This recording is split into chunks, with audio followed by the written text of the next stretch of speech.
from the Kiss 92.5 studios in Toronto. Ladies and gentlemen, This is Roz and Mocha. it's Roz and Mocha. What's going on? Hey guys, this is Bruno Mars. This is Selena Gomez. Chainsmokers. Lady Gaga. Calvin Harris. Celestia Cara. This is Ed Sheeran. You're listening to my boys Roz and Mocha. Roz and Mocha. My boys Roz and Mocha. The Roz and Mocha Show. Between Roz and Mocha, who is your favorite? Roz. Mocha. You guys are so funny, man. Congratulations, Lisa! Wow! You just won $1,000. That's amazing. Y'all just made my entire morning. Keep it up. You guys are awesome, man. This is the Roz and Mocha Show. Podcast. People are selling inside-out jeans now. What? Yeah. So for $475, people can now buy inside-out jeans. But for $80, you can buy jeans and turn them inside out. Right. But I think that these ones actually are they're sewn so the buttons can be done. So what, your pockets aren't hanging out? Your pockets are hanging out. Yeah. Wait, but okay, so if they're inside out jeans, right? Yeah. Here's a very important question. Yes, sir. So if that's on the outside, what's on the inside? Your jeans.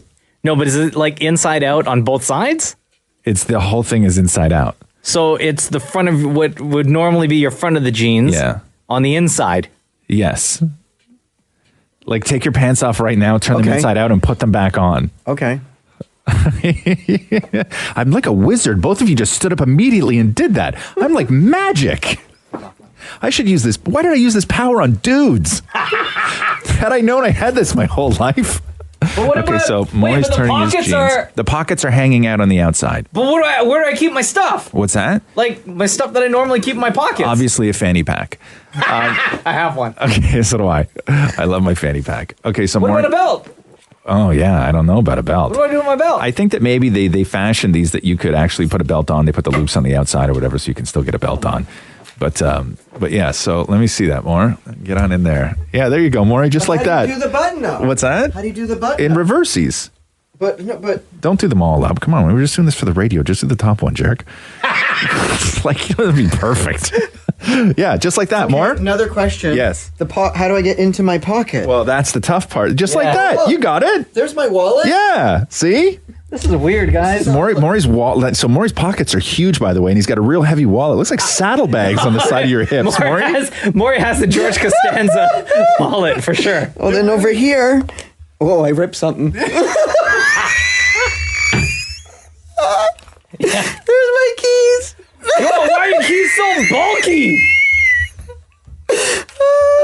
Okay, so there we go. So that's inside out jeans. Let me see yours, Mocha.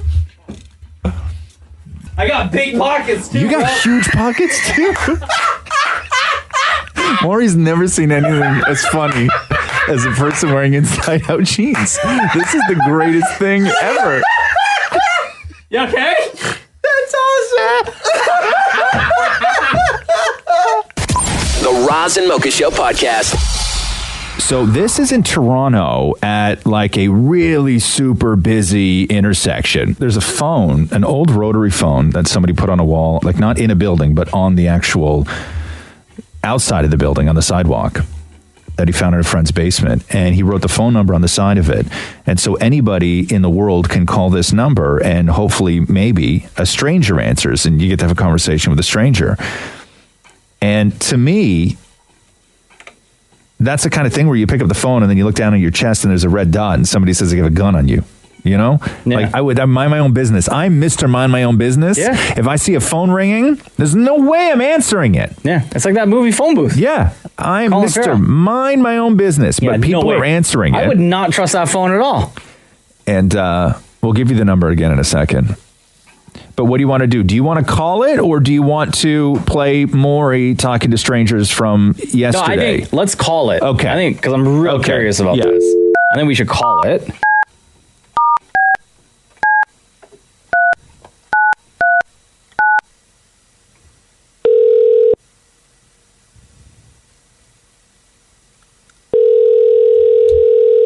It's ringing.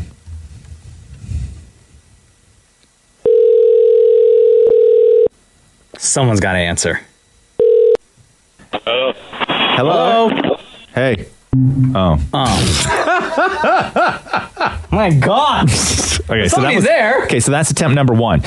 The number, if you do want to call it, and I don't even want to give it out right now because I know it's just going to get all jammed up and busy and we won't be able to call it again. But if you want to call, it's, what's the number? I can't even read this here. 647 483 6060. Okay. And again, this is a rotary phone that was installed Bloor and Dufferin. Yeah. 647-483-6060. So Damnit Maurie called a bunch of times yesterday.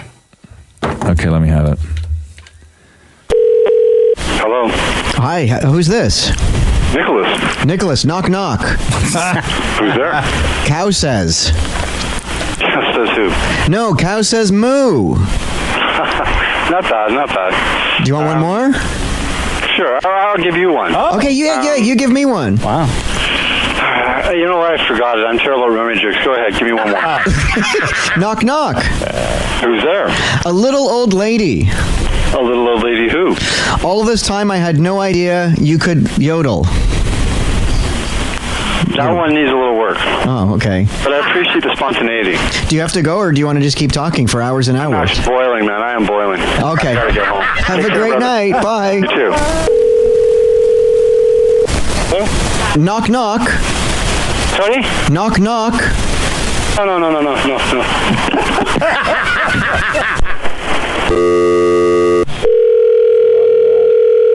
Hello? Hi, how are you?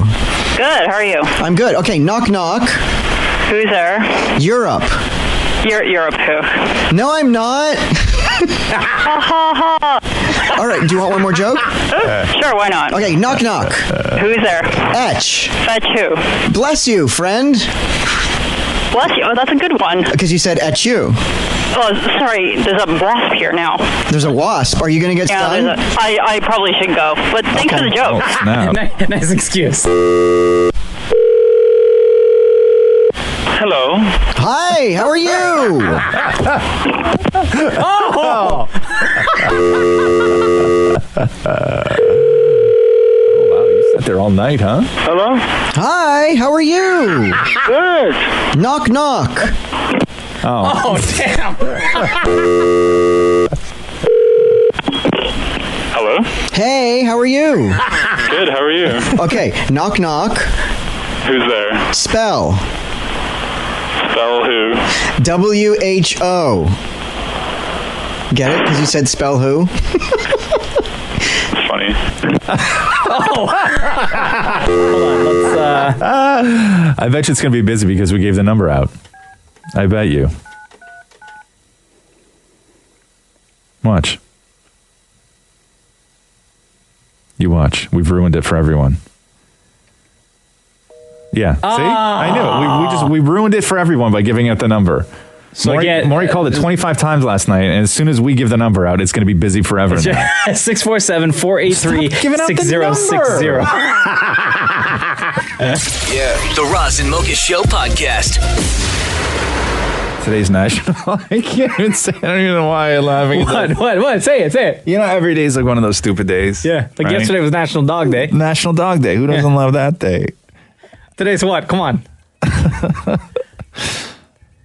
I don't know why this makes me laugh. Say it. Because I'm a child. It's National Banana Lovers Day. Which for me, as you know, I hate bananas. The You sight and hate sound bananas, yeah. of somebody eating a banana just turns my stomach. I find it revolting. But today's National Banana Lovers Day. I love banana cake. Do you really? Yeah, with chocolate chips. Yeah. Delicious. I can't do banana. It's weird. But my thing, too, is that I don't like pickles, but I love pickled chips.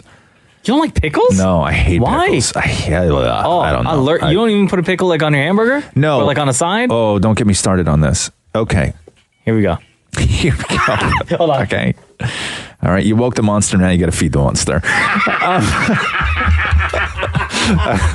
Okay, go. Let me tell you something about pickles on a hamburger. Okay. Okay. And don't at me on this. Actually, no, do at me. And At Roz Weston, ROZWEST. Yeah. The idea that anyone in any restaurant would automatically put a pickle on a burger where it comes standard on a burger. Yeah. Okay. Should lose their restaurant. and their ability to serve McDonald's food to puts, people. pickles like on their like Exactly. if you just order like a regular hamburger. Exactly. A pickle on a burger is a very specific thing. Yeah. It's very specific. It's a vinegary flavor. Specifically a pickle on a burger. It's specifically a pickle on a burger. Yeah. Okay? I don't know how it happened that pickles became standard on a burger where if I don't want a pickle, I then have to ask for no pickle. You should have to ask for pickle because I'll tell you, as somebody who does not like pickles at all, there is no taking a pickle off a burger and just throwing it on the side and then eating a burger. It will always taste like pickle. Oh, yeah, because you got that pickle juice. Thank you. No burger ever should come standard with pickles. Damn, son. No burger.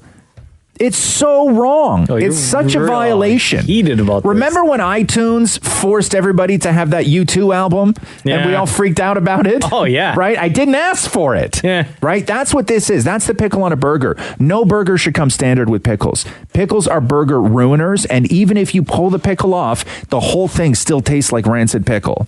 And believe me, I love pickles on a burger. believe me, I know what a rancid pickle tastes like. Having said that, on National Banana Lovers Day.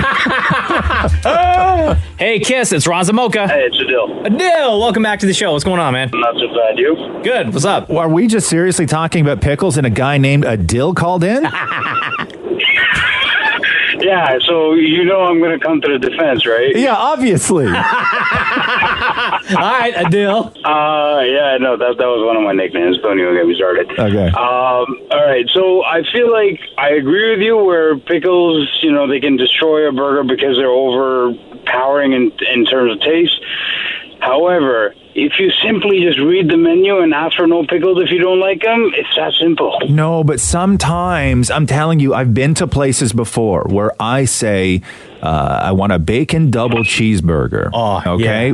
with tomato, lettuce, and mayo. Yeah. And then bring me a bottle of HP if you have it, and I'll douse some of that on myself. And then the burger comes to my table, and it's one of these places that takes a giant pickle on a Q-tip. Not a Q-tip. What's the other thing? What's the thing I'm thinking about? What is it? A toothpick.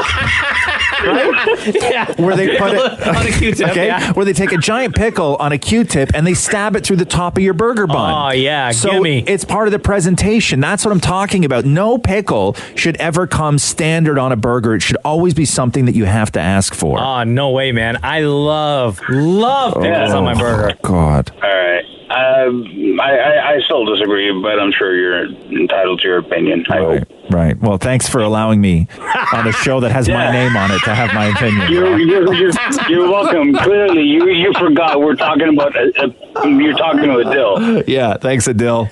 Fiona, what do you want to say? Listen, tomatoes should never be standard on a burger. Pickles, always. Oh no! No. No, I'm not advocating for standardized tomatoes on burgers either. Listen, I think that pickles should be on everything. Oh, so you're one of those. I'm one of those. Yeah. You just go to the fridge and get the jar and eat it with your hand, right? Oh, yeah. Yeah. See, it's not good.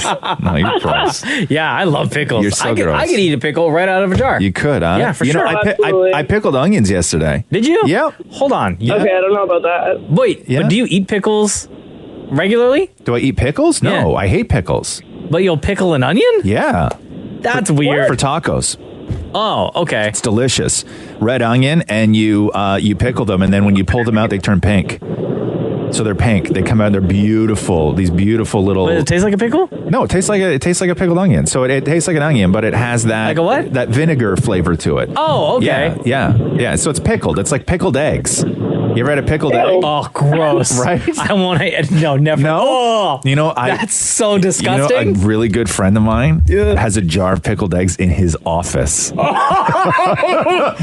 is so. I don't know Have you ever had a pickled egg? No, Maury, and I never Maury, will. Have you ever had a pickled egg? I never will. Oh, we're so doing this. No. Yes, we are. No, I can't. Yes, we are. I can't even think. Oh, God. Yes, Just the we thought are. of a pickled egg sounds so disgusting. Yeah, dude. yeah, dude. They're huge fans of pickled eggs out there. Like, I mean, huge fans of pickled eggs. What is it? Is it a like a hard-boiled egg in pickling juice. But how long does it sit there for? In a wet jar, sometimes years. And it's still good to eat after all that time? And it's still good, yeah. But how, though? I don't know. Magic. I don't know. Well, Fiona, have you ever had a pickled egg? Never, but I sell them at my job, and they actually sell really well, and it's so gross. Yeah. Hold on, why do you have to say that? Now Roz is going to try to get you to bring in pickled eggs. Yeah. I'll bring them, no problem. Will you? Damn it. Where are you from, Fiona? I'm from Mississauga. Okay. Can you come in one day and bring pickled eggs? I absolutely will. Yeah. Sure. Okay. Will you eat one? Oh, no. Oh, God, no. Oh. Okay, never mind. Never mind. All right, we'll put you on hold and get your information. Thank you. Here we go. The Roz and Mocha Show podcast. Okay, so before we welcome back, everybody. So, Damnit Maurie and Mocha have never had a pickled egg before. Never. And what other pickled stuff have you had, Mocha? Pickles. Like just pickles. So you've never had anything else that has been pickled? No. I eat Maurie. pickled herring all the time at Nana's. Pickled herring? It's a very Jewish thing. Like it's a jar of fish? Yeah. Oh. No, Dave, not it. Not it. No, but you get it at funerals all the time. Really? Yeah. You send somebody off by eating jar fish? Don't do that when I die, okay, guys? Yeah, no problem. Okay, if I die, don't honor me by eating fish out of a jar. Gotcha, I would really don't worry. appreciate that. Okay, right. if you could, please. Okay, so before we went, you guys got a good whiff of the pickled egg jar. Yeah, it smells disgusting. I loved it. And Maurie loved it. So I'm with you, Mocha. It smells disgusting. Yeah. So I'll take this off now. Okay. Take the lid off. And do you have 2 spoons? 1 spoon. 1 spoon. What are you going to share a spoon? Well, we're not licking the spoon. I'm going to take it with my hand off the spoon. No, I get to do it first. No. Yeah. Go ahead. Okay. So do you 'Cause want your to hands do are it always one at a greasy. time, or do you want to do it one at a time, or do you want to eat them together? I don't know. It looks like brains in a jar. They're beautiful white though. Like, look at that. Okay, Mocha just put his nose in there again. Oh, God. Okay, Mocha, go for it. We're gonna do it one at a time here. Okay. Okay, go for Get it. some juice on there.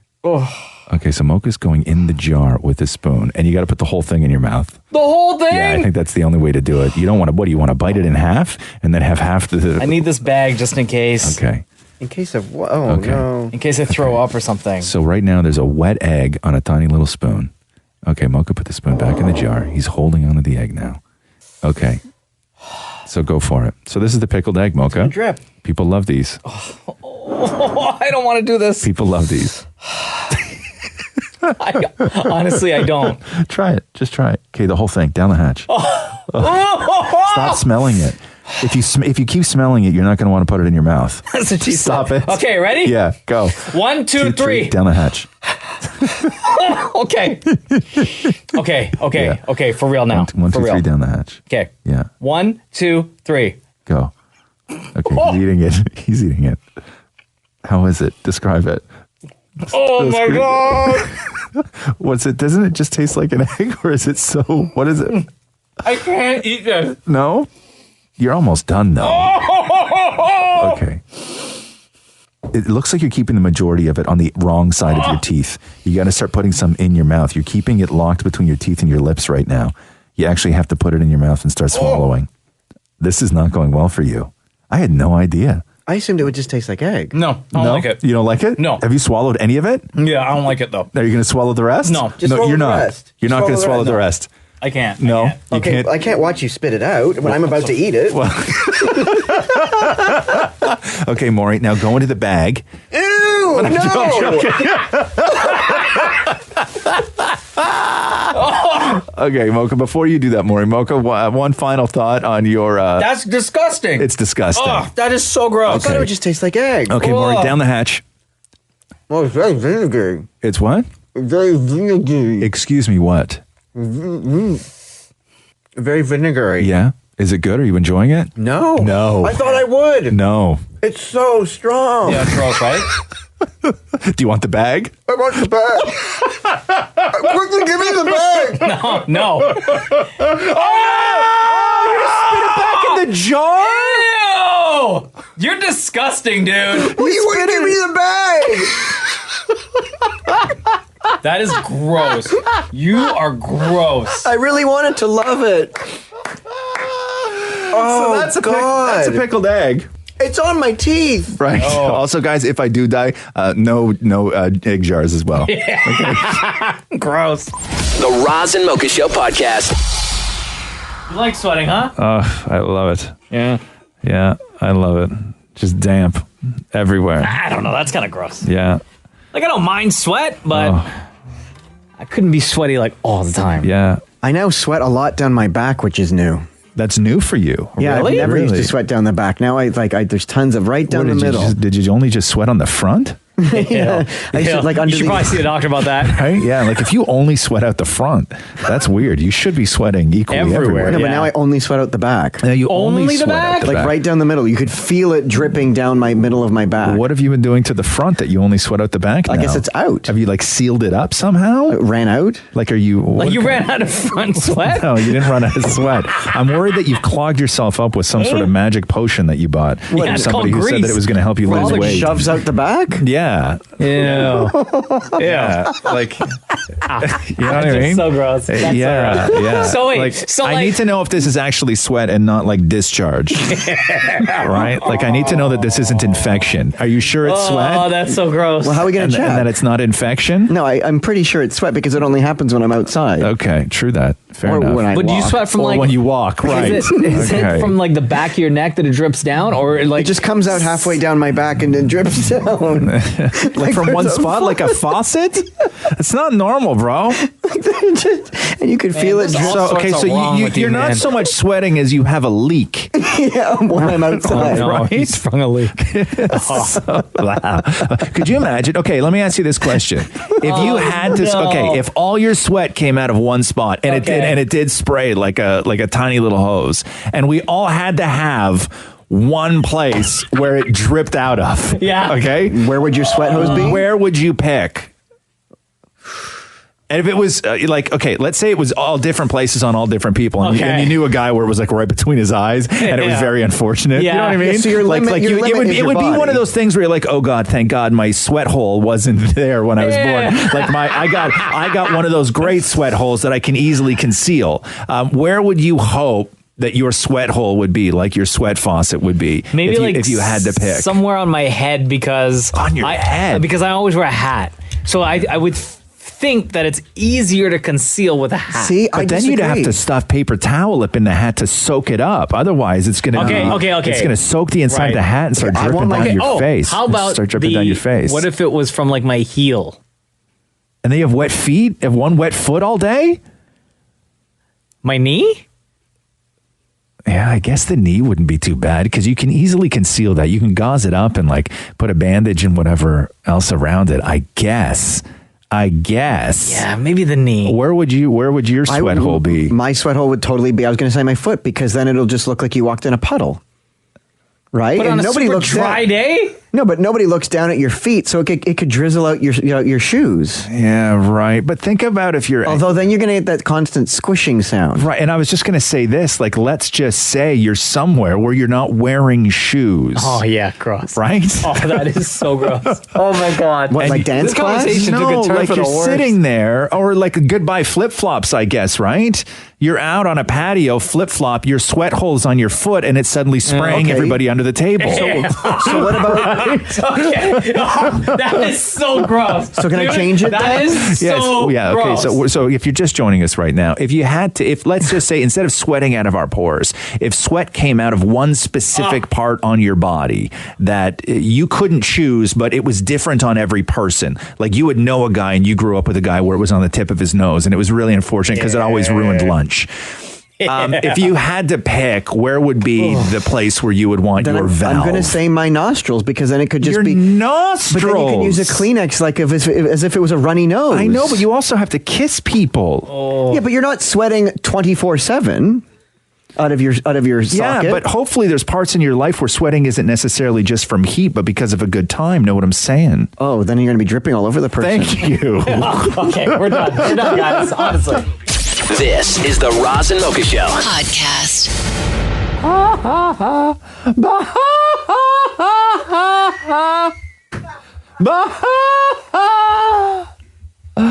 All right. I'm going to put this on the podcast. What, me doing Maury's laugh? Yeah. All right, come here, Maury. Come here, get in here. Come here. Here's another podcast extra. Okay, it's just happening. We're recording something right now.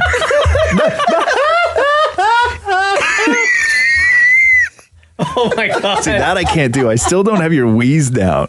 Try it. Wee.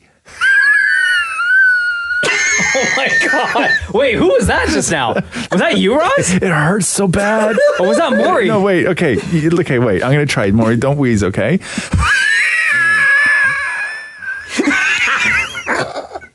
Man, that hurt. Look at your face. Look at Maury. Are you gonna be okay, bro? You're gonna die. That's maybe the last time we hear Damnit Maurie on the podcast. I know, Maury. If you're gonna die of natural causes, do it on the actual radio show, not on the podcast. Okay.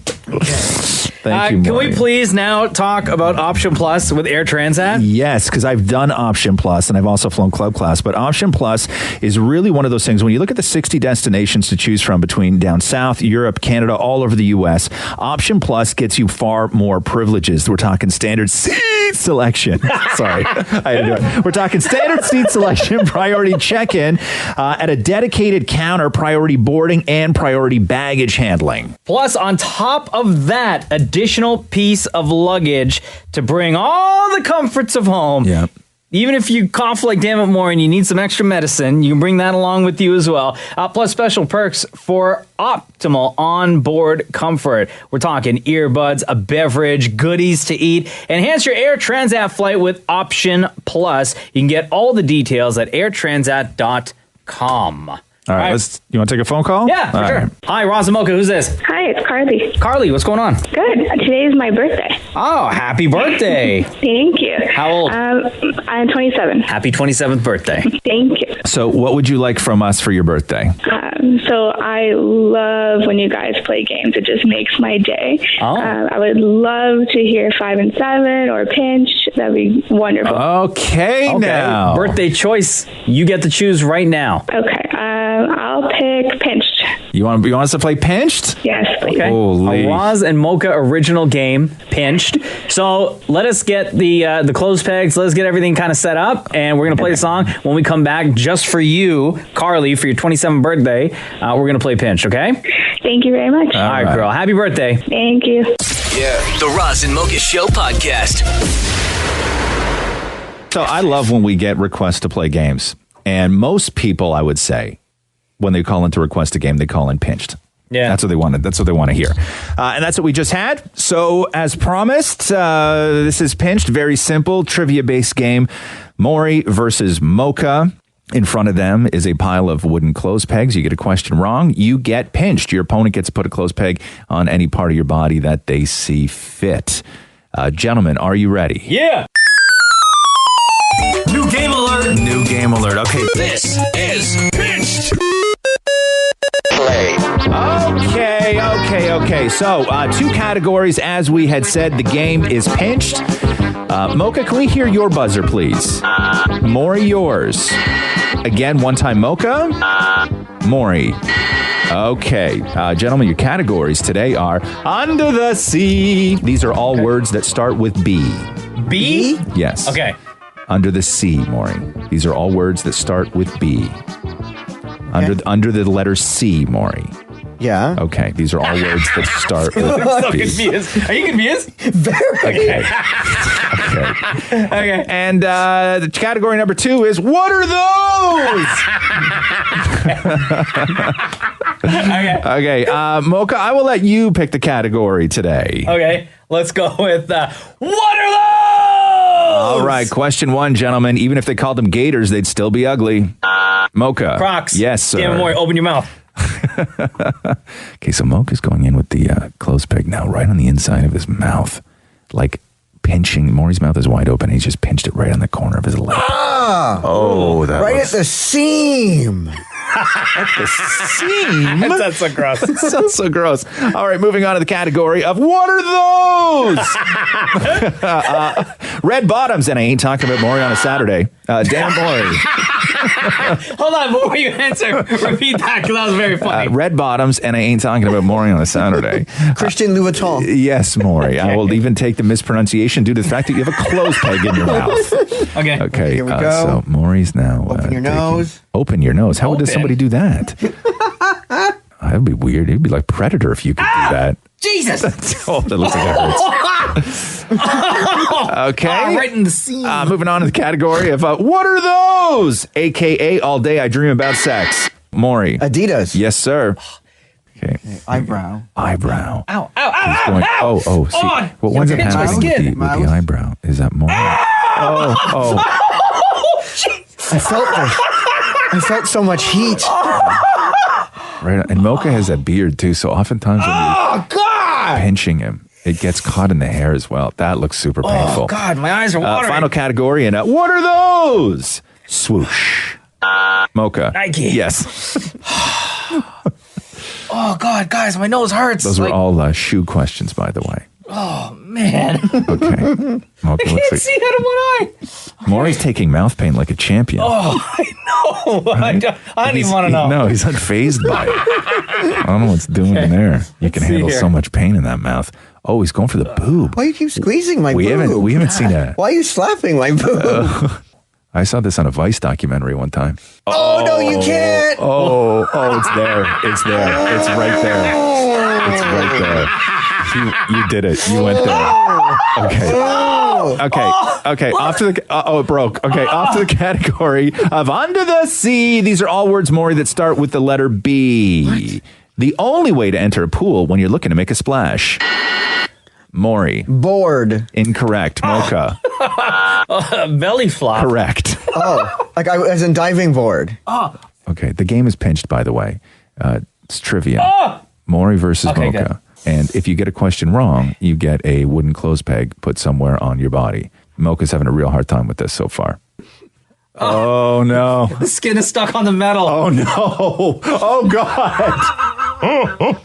So the clothes peg just snapped, right? It broke, but the metal part is now pinching you. The actual spring. I think I might pass out, guys. Okay. Mocha's face is caught in a metal spring right now. Oh, God. Be careful. We don't have medical staff in here to look after this stuff. Oh, no. Let's just continue the game. Are you sure? Yeah. Okay. And I'll go to the bathroom after. Do you know how much paperwork we'd have to fill out if you hurt yourself? Okay. Shut up, man. Okay. The category to remind people, oh, God, I might be sick, is under the sea. These are all words that start with B. Fill in the blanks. Always a blank, never a blank. Fill in the blanks, gentlemen. Always... Maurie. Always a never a No.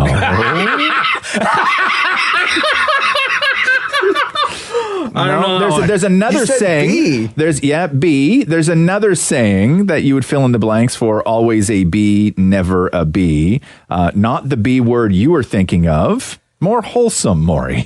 Oh. Always a bridesmaid, never a bride. Oh, yeah!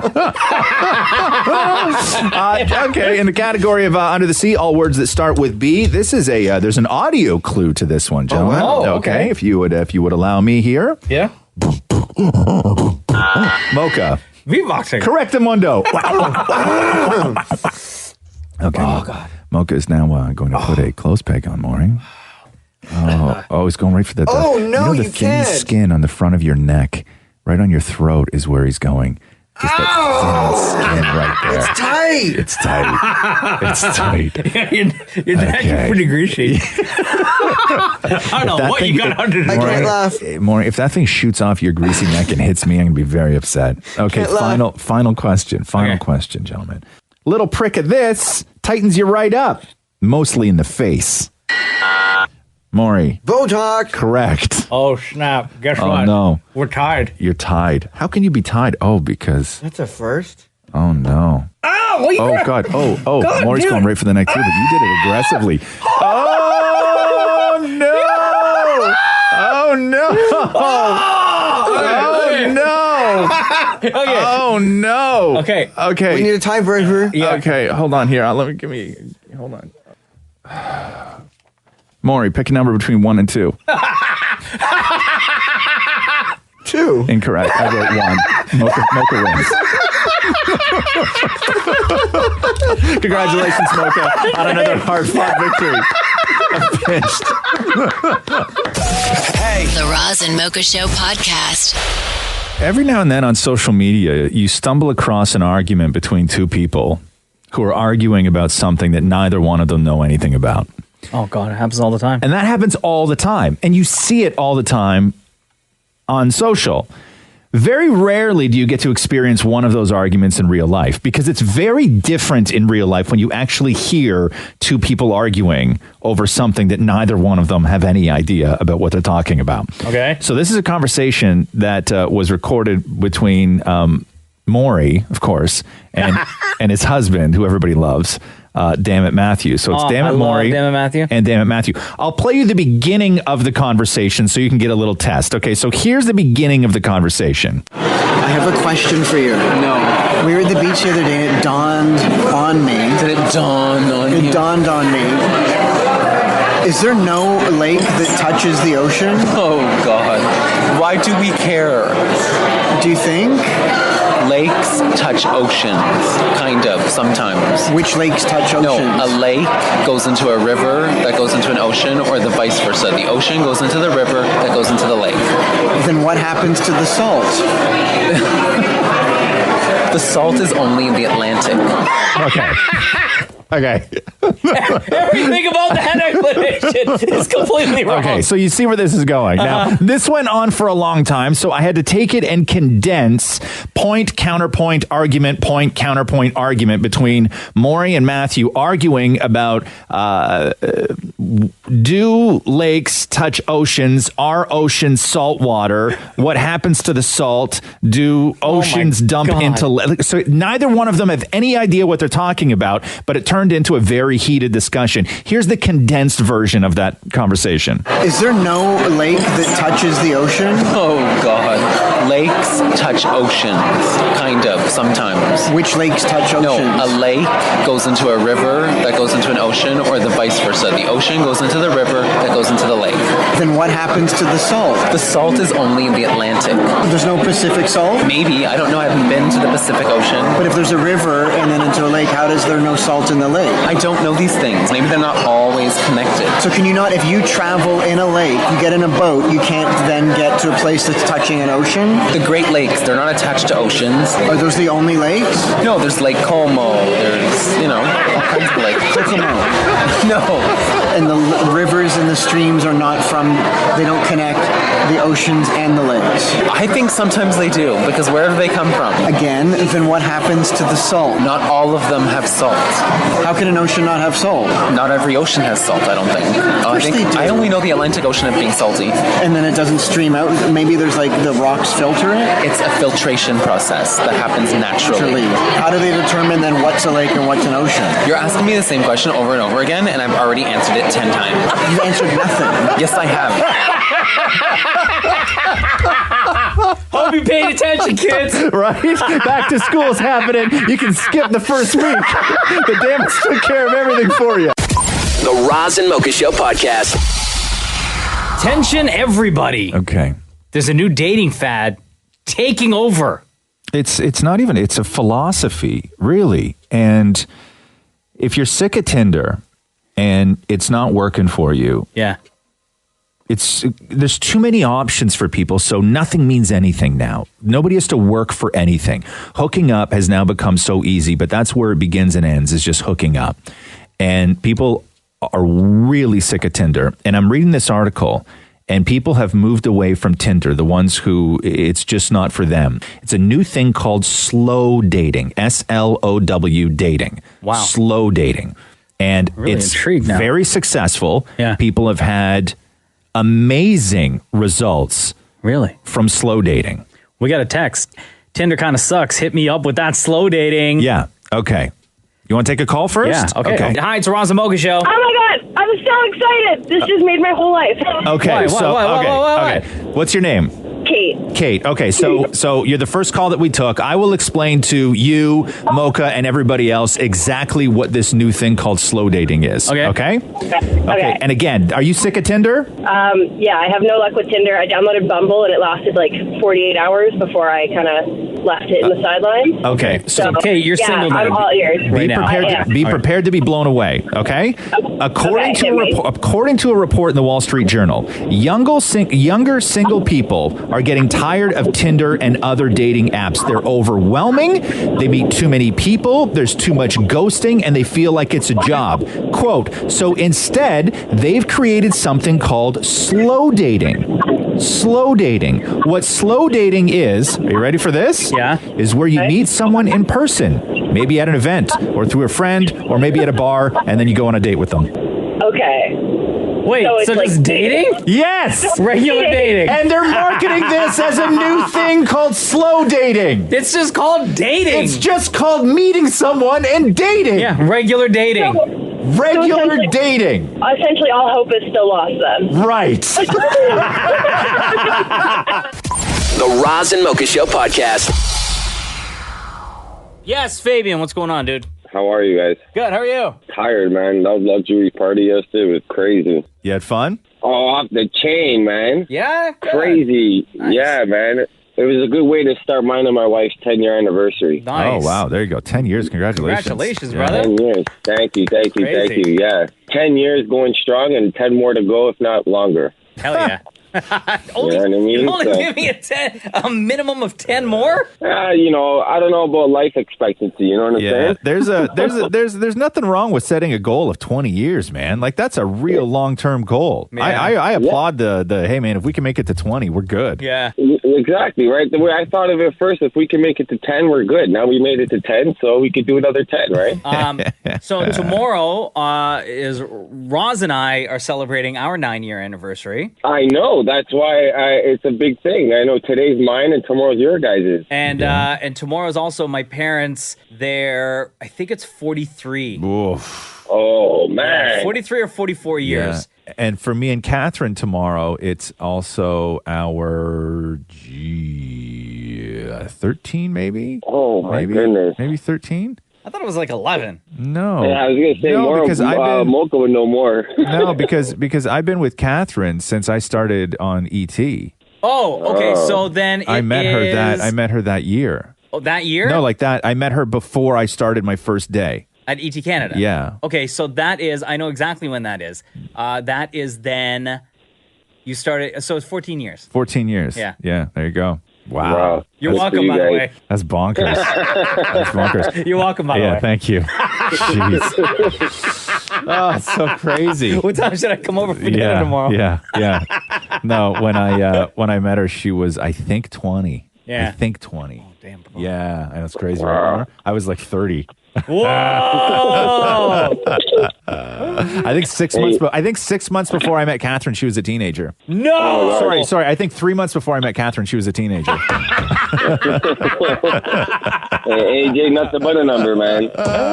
Hey, Fabian, happy anniversary, brother. Always amazing talking to you. Take to you guys, and if I don't talk to you tomorrow, happy anniversary, and 9 years going strong, plus another 10 more for you guys too. Don't worry. The Roz and Mocha Show podcast. Did you see this story about the woman who dumped her boyfriend after a complete stranger found out that he was cheating? Wait. Yeah. A girl broke up with her boyfriend because a stranger found out that the boyfriend was cheating? Yes. So this is crazy. So a woman named Alexis down in Waco, Texas, was getting Alexis from Texas. Yes, yeah, Texas Alexis, Texas. A woman named Alexis from Texas. His mom was so big. So she was getting breakfast. Okay. Alexis from Texas was getting breakfast. This is not a real story, guys. I'm starting to think that it's not now. So Alexis from Texas was getting breakfast on Saturday morning when she overheard a conversation that she then tweeted about.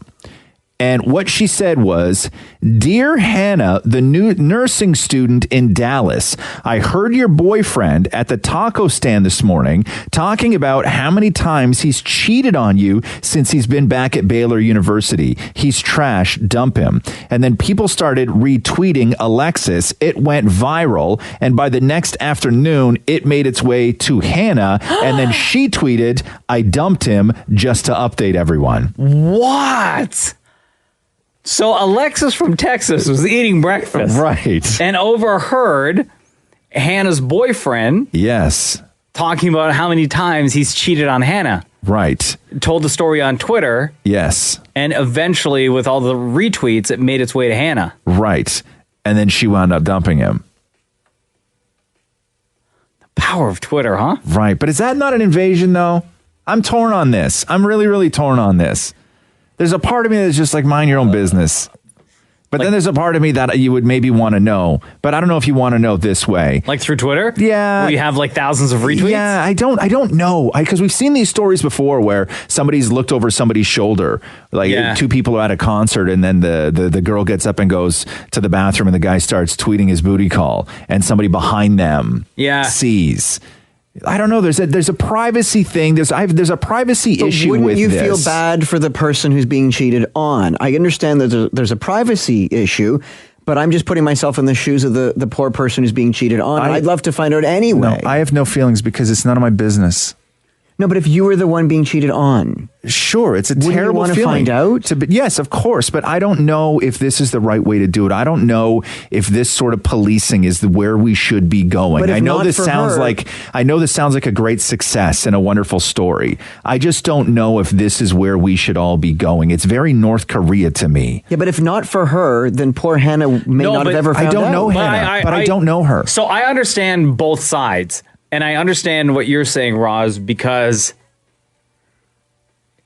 it's now, not only is it not Alexis from Texas eating breakfast business. Yes. It became her business when she tweeted it out, and then it became everybody else's business before it got to Hannah. Yeah.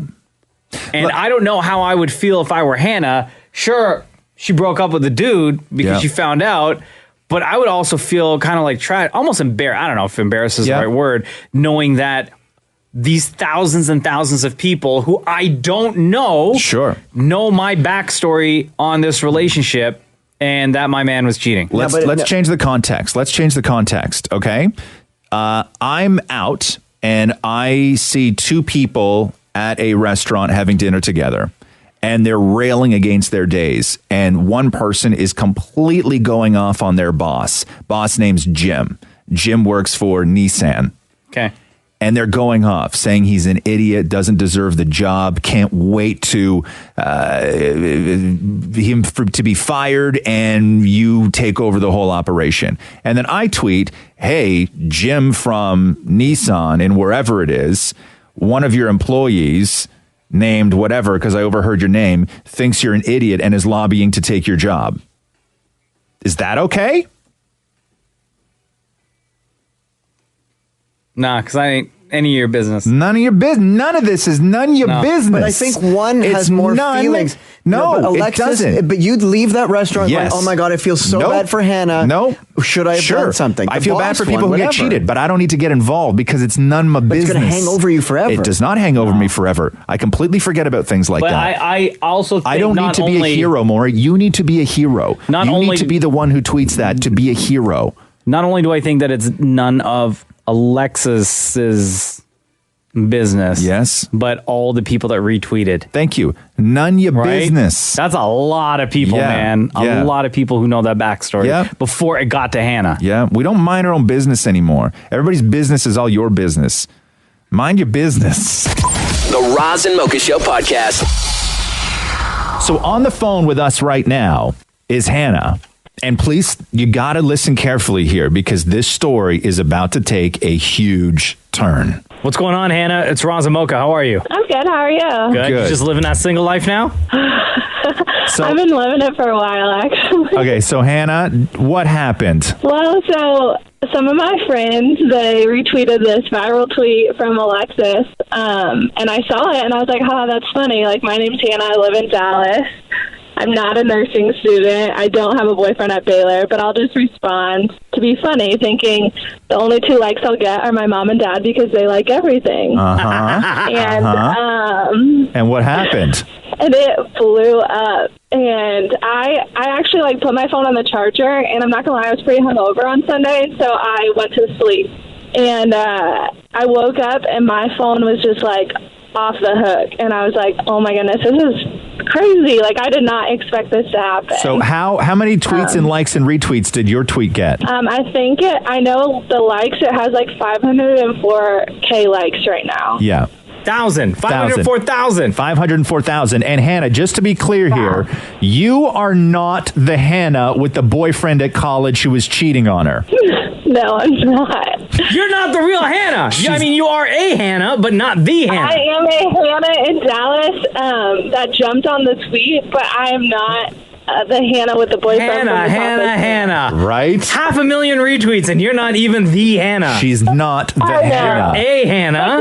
People have looked me up on LinkedIn. They've screenshotted I played softball in college. Screenshotted my softball profile. It's been nuts. People are finding stuff out on Google that I didn't even know about myself. I'm holy cow. Now, have you told anybody about this, or is this the first time? This is the first time publicly on a radio station. You're the first. I've had a lot. Good Morning America called me and asked me to come on, and I was like, look, the story isn't that cool. And they're like, no, it's epic. I'm like, it's really not. But this is the first time publicly I have. You turned down Good Morning America. Well, they asked me to call them, but I don't know if I will. Yeah. I don't want to get people hating on me. I'm a really nice person, I promise. It's just something happened and it went viral. So there is still a woman named Hannah in Texas. Maybe, unless my mom has a feeling Alexis made up her tweet. Oh, yeah, maybe. So, Alexis from Texas who was getting breakfast? Yeah. Oh, my goodness. I listened to that yesterday, and my mom was dying laughing about it. Wow. She's like, I was my our radio station. So there we go. So the story of Alexis in Texas who was getting breakfast, who overheard a conversation of a guy talking about cheating on his girlfriend. And then this woman, Alexis, tweeted, "Dear Hannah, the nursing student in Dallas, I heard your boyfriend at the taco stand this morning talking about how many times he's cheated on you since he's been back at Baylor. He's trash, dump him. You saw this. Your name is Hannah. You're sort of live in the same area." And then you tweeted, "I dumped him," just to update everyone. That went viral with 500,000 likes, but you are not, in fact, that Hannah. I am not that Hannah. Oh, girl. Why you gotta play the internet like that? Wow, amazing. I mean, it just goes to show people believe anything they'll read on the internet. That's true. Now we gotta find Alexis. Yeah, right? She's somewhere in Texas eating breakfast right now. I know that. Hannah, thanks very much for making time for us on the Roz and Mocha Show. Yeah, no problem. Take care. Have a great day. The Roz and Mocha Show podcast. When it comes to the little things in day-to-day life, the annoying little things in day-to-day life. Why are you looking at Maury? The most annoying little thing in my day-to-day life. Why do you find that so funny? Oh, no. Here we go. I do like the wheeze, though. You're not well, Maury. Yeah, I honestly think you need to see a doctor. When was the last time you went to the doctor? Which kind? I have many doctors in my life. No, just a regular dog. When I say doctor, a doctor that you would go to if you're sick. Oh, it's been a while, but I have shin splints and a cough. Yeah. No, but you've had... What a catch. Yeah, I know. Matthew is such a lucky guy. What a lucky guy. But you've had shin splints and that cough since, I think, 2011. Well, at least it's consistent. Why do you have shin splints? Because I run on a treadmill, and I guess I should. You are the only person I've ever seen in my life that has worked out every single day for 2 years with no gains. Yeah, you know who you are? You know who you are? You're DJ Khaled. If you scroll Khaled's Instagram, there's always going to be a comment about how he's teamed up with Weight Watchers for 2 years, and man has not lost a single pound of weight. Yeah, you're hashtag no gain Maury. No gain Maury. Right? So you gave yourself shin splints is the only thing you've got from working out this year. Yeah, lucky me. Lucky you. So they say the little things, the day-to-day little things that are the most annoying. They've put together a list.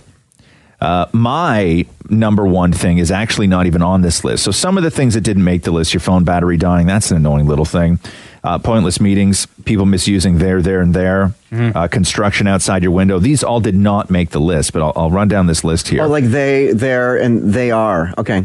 ATM fees. It's an annoying little thing. Yeah. It can piss you off, right? Washing your clothes and realizing you have a Kleenex in your pocket. Oh my God. It just gets everywhere. Dude, it happens all the time, and I'm the one guilty of always leaving Kleenex in my pocket before it gets tossed into the laundry. Drivers who don't follow the rules. Yeah. Yes! I hate that! Lateness. Yep. People who eat loudly or are messy. All of these are you, Maury. I was just going to say slurping would be on mine. Spilling on your clothes. Somebody, I guess, who accidentally spills on your clothes. People who think the rules don't apply to them. Oh, 1,000% that's Maury.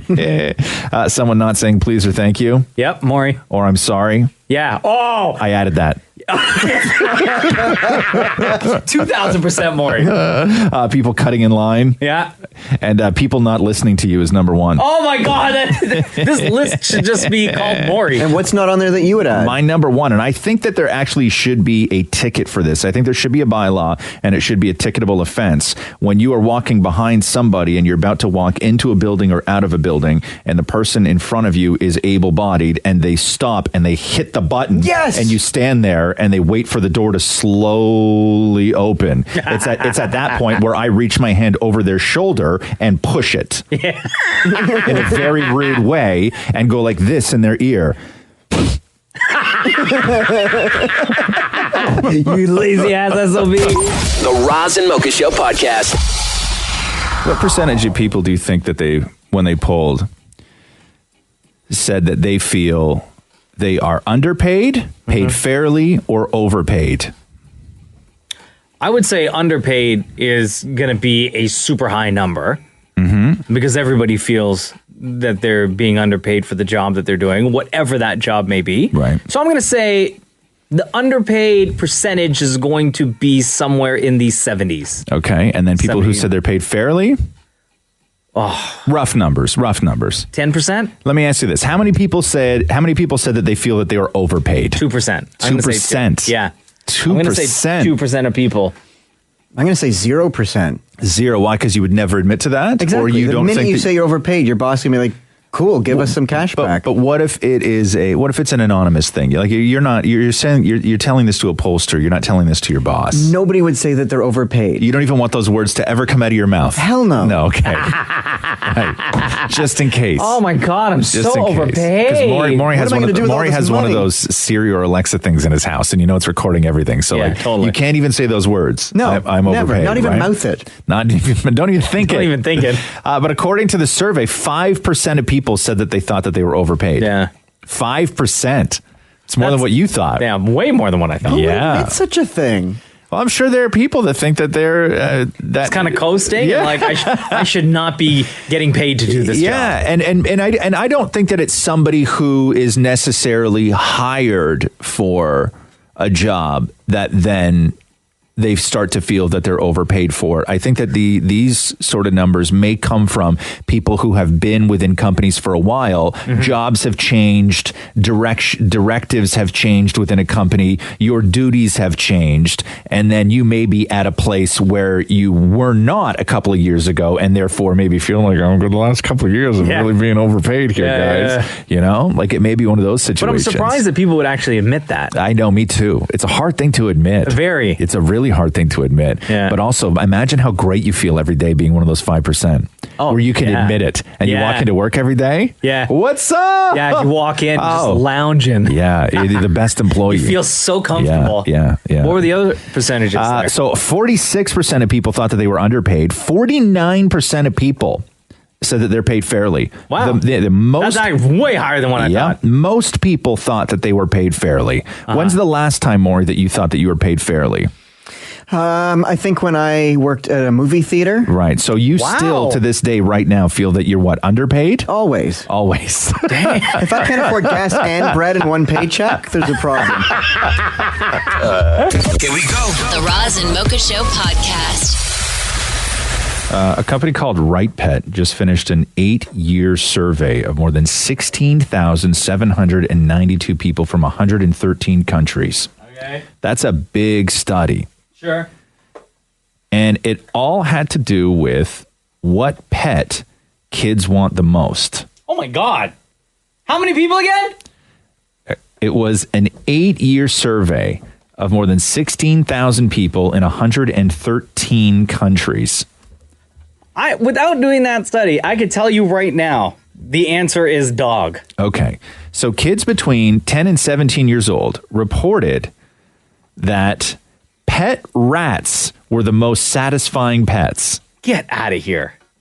Good thing they did that study. I've never heard anybody say that they want a rat. Really? No. You don't know anybody that had a rat? Yeah. Dirty and disgusting. Yeah. Matthew's brothers have snakes. Yeah. Most people have goldfish. Yeah. So it's not fish. It's not dog. It's not or dog. Cat? It's not cat. Snake? It's not gerbil. It's not bunny. It's not guinea pig. It's not snake. It's not turtle. It's rats. Blech, gross. Rats. Dirty. What do you feed Absolutely them? not. What do you feed a rat? Yeah. I don't know. Other rats? Other rats, I guess. I don't know what rats eat. Anything. The rats eat anything. The snakes, you feed them the rat. Right. Gross. Yeah. This is disgusting. Yeah. Y'all are gross. So after an 8-year study wrapped up, did you have a pet as a kid in your house or no? No, never. You didn't, huh? Nope. I had a newt. A what? A newt. Which is What's a what? newt? What's a newt? It's a tiny little lizard thing. And then we had it for a week and it went missing and my dad found it behind a lamp. Dead. Oh. Yeah. Wow. That's all I've ever had as a pet was a newt. So you just had a newt. See, because we had a cat named Pookie growing up.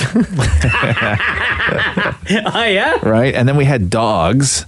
Yeah. And then... No, my parents, as much as I wanted one, my parents were like, absolutely not. No, huh? No, my folks found like pets like disgusting. When my dad was a Just kid, dirty? Yeah. it was 7 brothers and sisters, and all of them were allowed their own pet. So there were 7 animals in the house. Jeez. What? Yeah. What did they have? Do you know? They had snakes, they had guinea pigs, they had dogs, they had everything. That to me sounds like something that like a real poor family who lives in like the Appalachians would do. You know what I mean? Like, we don't have any money, but you can each get your own pet. Yeah. So go find one. That sounds like a very loud and smelly house. Yeah. Get the net and a stick and go Whatever find you catch, that's what you get. Go find yourself a best friend.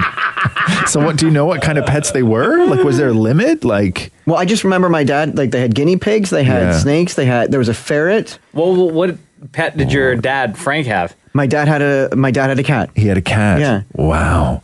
Yeah. See. Yeah. I'm so happy that we have cats or rocks, because they're just so great. Like I love it. And same thing with dogs. Like I love a house that has a pet in it. I really do. When I was single, I really had a cat, Marvin. Right. You only had one cat when you were single? Well, then another one came over, and so I adopted that. Then I had 2. So Marvin and Sonic. Wait, stop. What do you mean another one came over? Like it showed up? Or like Marvin invited that cat and was like... Hey. Marvin and Sonic came over, so then there were Marvin and Sonic. Right. Marvin was in the single section of Craigslist.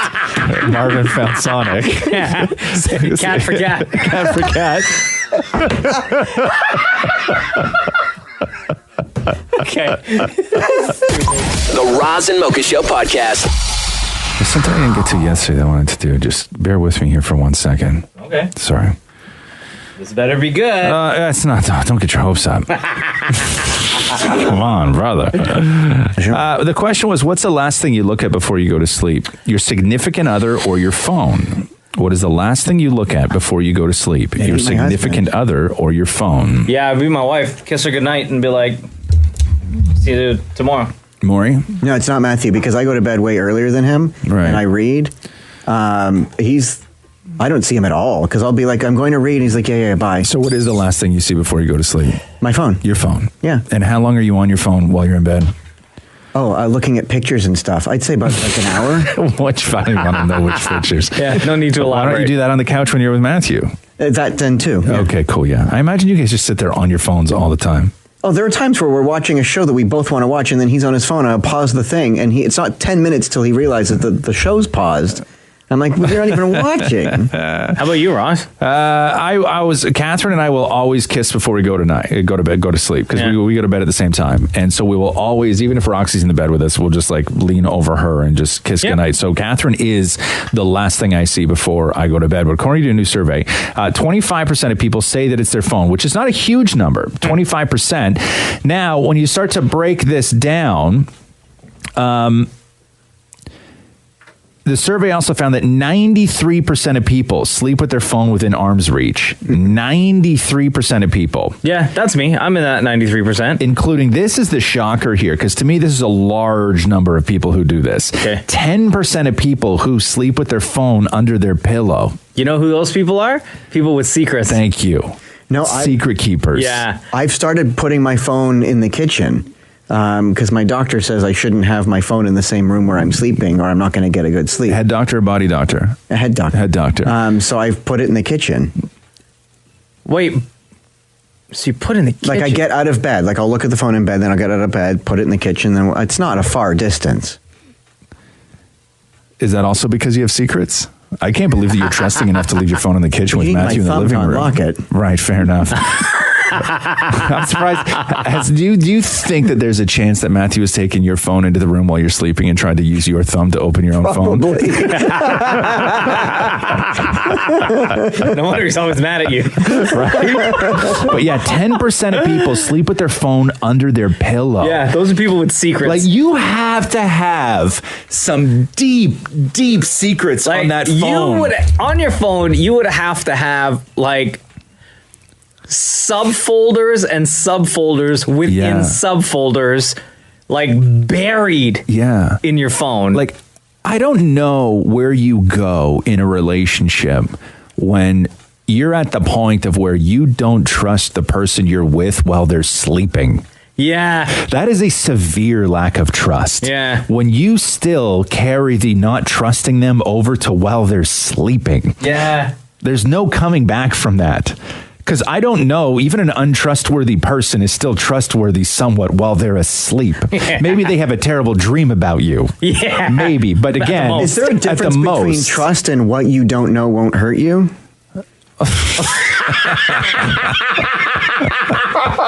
I can't believe you just asked that. Yeah. What do you think the answer is? I'm pretty sure it's the same thing. Like, I trust you not to show me what's on your phone, because then I will get hurt. I trust you not to show me what's on your phone, because then I might get hurt. Like, if I see what's on your phone, it's going to cause anger, it's going to cause fights, so it's best I just don't see it. No, more, the trick is this. That means you don't trust them then. Right, but what's best? Like, well, you know what's best in a relationship, Maurie? Don't have stuff on your phone that's going to upset your partner. Yeah. What, just put it out in the open? No! The Roz and Mocha Show podcast. Complaining about a pain in her eyelid. Oh, no, no. And her eyelid started, like, drooping for about 6 months. She went to the doctor. And they did an MRI, and they found a cyst. So they did the operation, and when they opened the cyst, they found a contact lens that was stuck in her eyelid. God. And it had been there for 28 years. Oh, how does that happen? Because that's like that woman who, remember when they found that she had like 35 contact lenses stacked on top of one another in one eye? Remember that? How do you not notice that? I don't know. Because I've never had a contact in, so I don't know. I don't know if it's easy to forget or that you have one in. I don't know. Don't you? Most people take them out at night and put them in the solution, because you're not supposed to sleep with them. No, but let's say maybe you went home, you were a little drunk, you thought you put it in the solution, or you thought you lost it. Then the next day you're going to say, "Oh, gee, there isn't one there. It must be still in my eye." But then you just go to the bathroom and you grab another one. Yeah, like it's a simple thing, like less than paper thin, right? Yeah, you don't even notice, but. So it was up like inside her eye? Inside her eyelid. Oh, God. It got lodged there for 28 years. And she was like, I don't know how it would have got up there. Like, I can't remember. She's 42 years old. From sleeping. And then she asked, I guess her mom said, well, when you were 14, you were playing badminton. Yeah. This was in the UK. And not the ball. What do you call this stupid thing? The cock. The shuttlecock. Yeah. Hit her in the eye. And I guess it dislodged the contact lens, and she had just thought that it maybe fell out. Oh my! And didn't think that it would get stuck. And then 20 some odd years later, 28 years later, her mom was like, "Oh yeah, it's from badminton that one day." Yeah. Oh my god! She was like, "My eye hurts real bad, and my eyelid is starting to droop. Let me go to the doctor and see what's going on." It's amazing to me that it wouldn't. I don't even break down or disintegrate. Like I don't know anything about contact lenses or what they're made out of. But I guess they can stick around forever. Yeah. Or in this woman's case, 28 years. 28 years. Yeah. So what'd they do? They pulled it out and now she's all fine? Now she's fine. Whoa. I mean, a little sore. But like, was there no discomfort or curiosity or pain up until that point? Or was it just like, was it a nagging thing It was that just she like had? a nagging thing, whatever. Yeah. And it wasn't until it developed a cyst that she went to the doctor and they were like, yeah, we got to do an MRI. Something's not right. Yeah. And then let's operate. Let's get rid of this cyst. And when they opened it up, the contact lens was like, what's up? My mom used to put contact lenses in, and when I used to watch her do it as a kid, I almost threw up. I can't do it now. It's so My vile. dad used to do that. It's so vile. He tried to. Have you ever tried, Maury? Because you wear glasses. My dad tried to get me to do it. Once you see that finger going towards your eye, it's just the worst. But you can't feeling ever. you can't even put eye drops in. No, I don't like seeing things coming towards me. Right. Don't say that. The Roz and Mocha Show podcast. I went to the CNE last week. Oh, nice. How was it? Dope.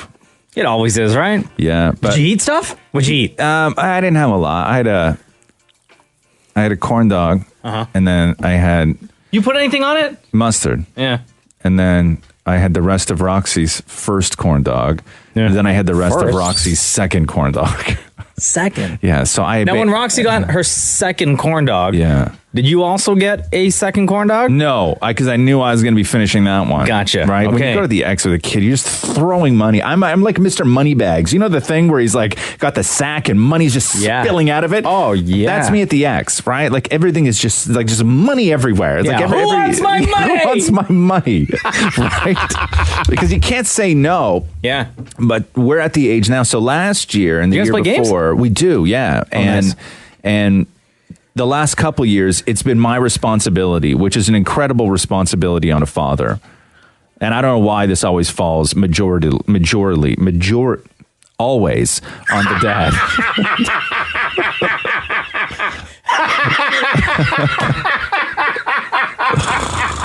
Where I'm suddenly the guy that has to win a game, right? Yeah. Like I'm suddenly the guy that has to compete in something that I've never done before competitively and win a prize. Probably one of those like 9-foot Rasta bananas. Yeah, I don't know. I wanted like a giant gray cheetah last year, and I'm like, they don't actually exist. But she didn't care. So I wanted this big stuffy last year, but this year, Rox won all her own stuff. No. Yeah, so I didn't have to win. The pressure was off me this year. What were the games she killed at? All darts and balloons. Yeah? Because I think kids look at that differently than grown-ups do. Like, I look at a wall with darts and balloons, and I'm trying to assess the size of balloons and where the person just won before me and where the actual holes are and where to avoid. Where a kid looks at it and goes, it's a wall full of balloons and I have something sharp. How hard can this be? And she walks up to every single wall with balloons and goes, snap, snap, snap, and gets 3 balloons in a row. And she did it at 3 different booths and then walked away in 10 minutes with 3 prizes. Like the giant ones? No, they give you the little ones and then you have to upgrade and they upsell you and all this stuff. Damn. Yeah, but I'm the one they yell at, right? Like when we're going by, I'm the one they yell at. Yeah. Hey, big guy. You want to win something for your daughter? Hey, big guy. Yeah. Come on, be the dad hero. Yeah. Be the hero dad. Right? That's so embarrassing. They say stuff like that. And the guy behind the booth, I swear to God, was 14 years old. Yeah. Right? Calling you out. Calling me out, right? Calling me Like, out. shut up, man. Yeah. And then I don't know what happened, and I don't know at what age it happened, but I can't do an excessive amount of spinny rides anymore. Really? I can do coasters, no problem. But I can't do spinny rides anymore. Why? Dizzy? Because at the CNE, it's just all spinny rides, right? Yeah. And my stomach, something happened to me where I went 1-2. I had already tapped out. And I said to Catherine and Roxy, they were just about to go on the scrambler. And I said, I'm not doing anything. I'll do anything, but I can't spin on anything one more time. What'd they say? And then they were in line. And then Roxy looks over and sees one of these godforsaken like Himalayan rides or something like that goes Mach 3 in one circle and one circle only. Yeah. And then Roxy just looks at me, points at that, and then gives me the thumbs up from like 40 feet away. And I'm like... And I'm like, at this point, I'm like, no, not going to do it. And she's like, okay, you don't have to do that, but why don't we do the tilt-a-whirl? Oh, no. And then that was the end of me. You're out of options. It was the end of me, and I couldn't do it anymore. I couldn't even do the big swingy swings. I couldn't do it. I couldn't do it anymore. I don't know what happened. Like, when you're a kid, you could stand in one spot and spin. Probably on your head. On your head indefinitely. Yeah. Like, and then get up and go and have a bath without the risk of drowning. Right? Like, I can't do a ride and then be left to find a toilet on my own. Right? I'm so messed up. I'm so messed up after a spinny ride now. And I don't know what had happened, and it's really quite disappointing. Really is. Let's go to the EXO, baby. Here we go. The Roz and Mocha Show podcast. Let me go through the 9 most annoying phrases people use in an email. OMG, LOL. No, these are ones that it'll all make sense here. Okay. Most of these are people trying to just sound official that have no leg to stand on, or it sounds like they're using these terms for the first time to just try and sound professional. Right. Or they're just annoying, or can't take a hint. When somebody uses "quote unquote" reattaching for your convenience, if they use the term "as discussed," oh my God, Maurie says that all the time. As discussed, as previously stated. Yeah. Please advise. Sorry for the double email. Take a hint. Any update on this? Per our conversation, per my last email, and number 1 on the list, not sure you saw my last email. So this sounds like every single one of those things are either emails or texts from Maurie. Yeah. Can I tell you, for me, what the most annoying thing is that somebody can do in an email? What? And it's not really what you say. As far as one of these terms, and that's Maurie, how it gets interpreted. And I don't want to gang up on Maurie right now, but I'll tell you, Maurie, you're the worst for this. Is when somebody wants to loop you into something, or somebody needs your opinion on something, and it's an issue or a topic that has been ongoing through email exchanges between other people. And when they loop you in, all they do is forward you the chain of 10 emails between 2 other people, and then I have to go through and figure out what it is. Oh, yeah. Yeah. Right? Yeah. Like something will come up, and something will come up, and I'll be like, I had no idea this was going on. And Maurie will say, well, I forwarded it all to you. And I'm like, but what you forwarded me was 10 emails over 2 weeks between 4 other people that I didn't even know what's going on. I'm not going to sit and read that. Write it up, man. As per our conversation, not sure if you got my last email. Any update on this? The Roz and Mocha Show podcast. Did you know when we were on vacation, Maurie shot another TV show? What? Yeah. No. Yeah. Another TV show. Yeah, he shot another old-timey TV show. So it started with you on Private Eyes, right, Maurie? That's right, yeah. Jason Priestley, Cindy Sampson. Big scene, too. And then from that, you got asked to do a part on Murdoch Mysteries, which you had the smallest part of anyone who's ever been on a television show. And background. Action. What's wrong? Nothing. Everything. I don't know. Why do you say that? The station hasn't received a single call today. Not one complaint. No littering, no loitering, not even any lollygagging. And that's bad? It's not right. Best of the day to you, Inspector. See? Everyone's been so damn pleasant. Best of the day to you, Inspector. Best of the day to you, Inspector. And then on Private Eyes, you had a lot of lines. But what did you shoot last week? It's a new show on the CBC going into the second season called Frankie Drake. What's that about? So it's kind of the same thing. It's based in Toronto. Old-timey, based in Toronto, and it's another sort of murder mystery detective thing. So it's what am I reading here? Set in the 1920s. So did they do your hair real weird again? It's the same sort of haircut as Murdoch, where it's parted down the middle and very Maurie has like no hair, and then they just like grease it right up and give him one of those old-timey like super harsh parts. Yeah. Right down the and side. Your hair is very difficult to do that hairstyle. Well, I was in the hair and makeup for about an hour. hour. So do you want to hear Maurie's line from Frankie Drake? And how long did you rehearse this for? This I rehearsed for, I guess, about 2 weeks. Okay, so we had 2 weeks for this line. What kind of outfit were you wearing? My role was stagehand, so I had to sort of dress up like button-up shirt, very woolen, itchy shirt. Yeah, okay. Yeah. Very woolen, itchy shirt. Like, you speak a language. That's the official title of it in the 1920s. Yeah. Can someone lock it up, please? Okay, here we go. Slates in, please. Morning, Winnie. Morning, Ollie. Ooh, keeping busy, I see. You know what they say about idle hands? Just watch yourself, honey. Thanks for the tip. Cutting. Hold on. Do you know? Here's my question for you, Maurie. So your line was, you know what they say about idle hands. Mm-hmm. So you had this script for 2 weeks. Yes. And you rehearsed that line for 2 weeks. Did you ever bother to look up what they do say about idle hands? No, I assumed it's because I'm a stagehand. I thought it was like, if I'm not busy, then they'll cut them off or something. They'll cut your hands off. They're going to cut your hands off in the 1920s for being stagehand.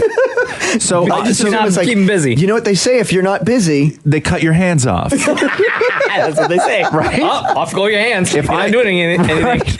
Okay, so keep working or we'll cut your hands off? That's what I assumed it was. Like, you know what they say. Right, so have you ever heard the saying, idle hands are the devil's playthings? No. Or idle hands are the devil's workshop? Oh, my or God. Idle hands are... You've never heard this saying? No. You've never heard the idle hand saying or No. what it actually means? No. What your character was saying? Nope. Okay.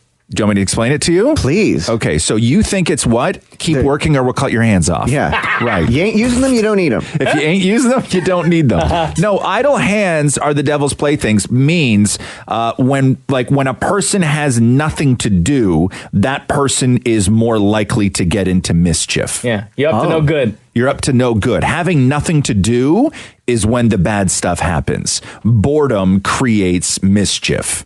Wow, I was really well cast. Right, but you had no idea what you were saying. I didn't. Well, because I just assumed it was like, you ain't using them, you lose them. Right. Keep working or we'll chop your hands off. Okay, here we go. Slates in, please. Morning, Winnie. Morning, Ollie.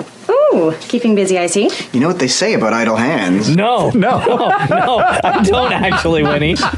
Just watch yourself, honey. Thanks for the tip. Cutting. Oh, my And God. what is that? That is when, November? Yeah, we're looking at November, yeah. All right, cool. There you go. The Roz and Mocha Show podcast. Roz, you know we love when people either tweet the show, when they call us, or when they text us. Yeah. And this text that I got is going to drive you nuts. Oh, why? Why would you do that then? Let me call this person first. Her name is Sydney.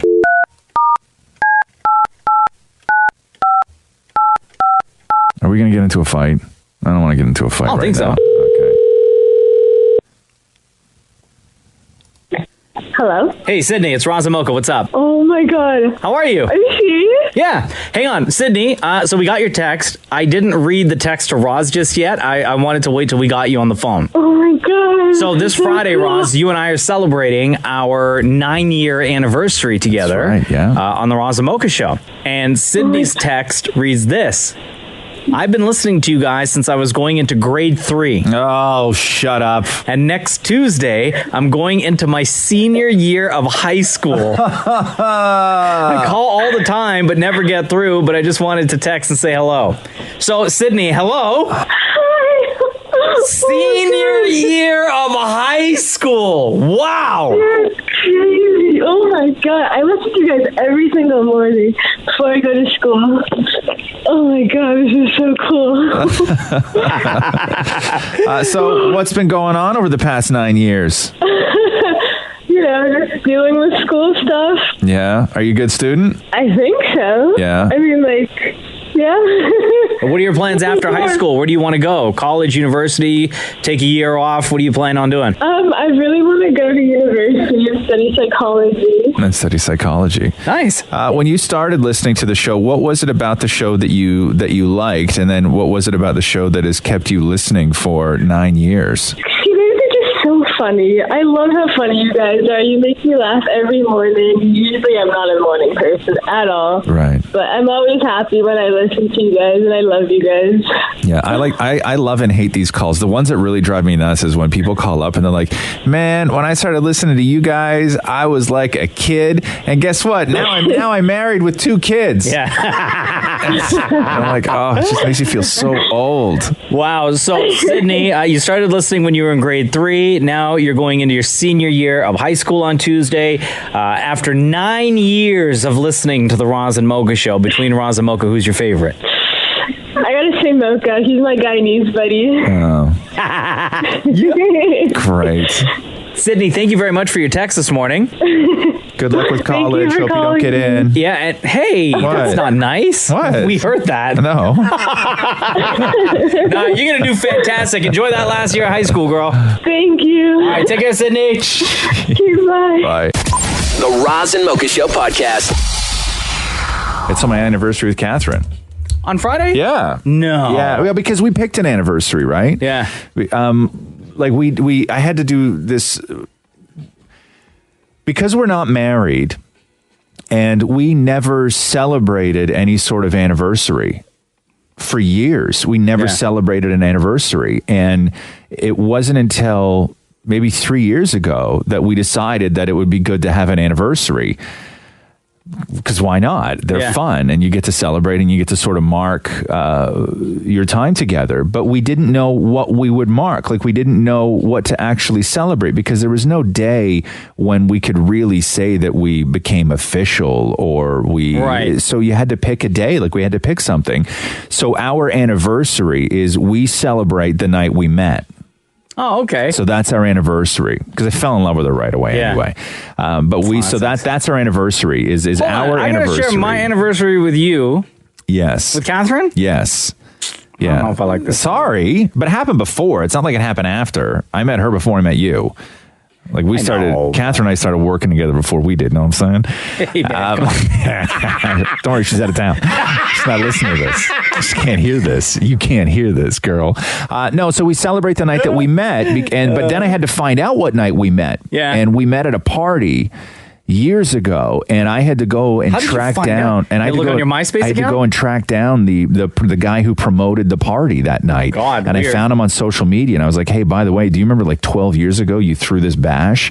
And that's the night where Catherine and I went. And then he had to go back through his files and find out what night that party was. And then he came back to me and said it was August 31st. Oh, wow. And so that's now our anniversaries because we just celebrate the night we met because we held hands that night. And I think it was official. I think we kissed a little bit too. Yeah. Right? Yeah. Of course. Yeah. And so that's what we celebrate. Okay, so Friday, anniversaries all over the joint on Friday. My parents are celebrating their wedding anniversary on Friday as well. Is it really? Yeah, I think this is going to be 43 years. 43 or 44. years. It's like 43, 44 years for Vernon Zarina. Is that why they're heading back to Guyana and then LA?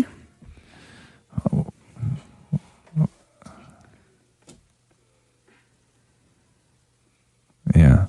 Hold on, what? Yeah, your mom's she's going for 3 weeks to Guyana and then she's going right to California. How do you know that and I don't? I was just chatting with your mom. Why are you chatting with Why are you talking to my mother? She messaged me and said, "Hope you had a great vacation," and then told me she's going to Guyana. You don't do that to another man, Maurie. You don't sneak around with his mother and then drop stuff live on the radio. Like it's not cool. It's not cool. You keep that stuff to yourself. Yeah, say hi to my mom for me? I don't know. Hi, it's Roz and Mocha. What's going on? Hey, cool, man. It's Kwame from GT, man. Hey, y'all take it easy, man. Y'all don't fret too much with the stuff that Maurie said to you that your mom is going to Guyana. Okay. Talking to the bottom of your phone. I can't understand a single word you're saying. Oh. I have it. Hold on 1 second. Yeah. So I'm saying don't be too upset and treat him so bad. Or, like he said, your mom is going to Guyana, don't know about it. You know what I mean? I was like, all right, just take it easy, yeah? But, Maurie shouldn't be sneaking around with another guy's mother. No, that's not a problem. I'm Guyanese, and he's Guyanese too, and, that's a Canadian feeling. It's no big deal. All my friends are closer to my mom even more than me. I'm here. You're looking at her out. Like, just relax. Take it easy. I know my friends were like that too with my mom growing up. All my friends called my mom, but it still drives me nuts that Maurie has a separate relationship independent Nothing wrong from with that. me with my mother. Okay, it's okay. That's your mom decided to choose that, not you. You can. You guys are too Canadian, man. Oh, by the way, I had this great chat with Dee last night. Who, my mother? Yeah. Yeah, don't call her Dee. It's so weird. Don't give my mom a pet name. Yeah, I know. Well, that part is too much. That part's too much. That's too much. Yeah. Short names, no. Short names is for her father, her husband, or children. But you keep it with auntie or uncle or whatever it is. No, don't you call my mom auntie. Oh, God. Don't you call my mom auntie. Locked in. I first came to Canada and so like I introduced to someone and like, yes, mom. She said, mom? That's another one too. So. All right, my man. Thank you so much for calling in today. Take care. Yep. Take care. See ya. Right, later. The Roz and Mocha Show podcast. Damnit Maurie was on the red carpet of the MMVAs and talked to 98 Degrees. Maurie got very confused over their name, and they had to clear it up. Like over the guys' names in the band or over the band name 98 the band Degrees? Name 98 Degrees. And 98 Degrees has been around since like 90s. Yeah. And after all this time, in 2018, Damnit Maurie's still confused over their name. Like, I'm confused now. I should. Oh my God, this is the worst thing in the world. Can you please? Yeah. Because I don't understand what you're talking about. Okay, listen to this. This is Damnit Maurie, red carpet, MMVAs with 98 degrees. 98 degrees. Okay. I am with 98 degrees. How are you guys? Very good, very good. Okay, what the hell is 98 degrees? How would you describe that? Because 90 degrees, I turn around and then some. 100 degrees is I turn around and then facing you again. You're on like the compass. You're on like and this is not the geometry 98 degrees. This is the temperature 90 degrees. Is that? Oh my God, the whole time I was trying to figure out at home, how far do I have to turn around to make it? No. So you just gotta, you're already 98 degrees. Just standing there, you already are. Just a little askew? Am I askew? No, I mean, maybe a touch off, but I wouldn't say askew. But you're pretty close. Strong word, askew. Okay. First of all, Maurie, when you don't know what 98 degrees means, don't throw the word askew in after it because it doesn't make you. It doesn't save it. Yeah. Remember this song? Did you also say, Maurie, that 100 degrees would be turning all the way around? Come here. You can keep playing this. It's a beautiful song. Okay, Maurie. Yes. Okay. Good morning, by the way. Good morning. Hi. Okay. Good to see you. If you were to face me and then turn around. Stop. No. Yeah, so now I'm looking at the back of you. Yeah. Okay, so you've gone from one way to the other way. Yeah. How many degrees have you turned?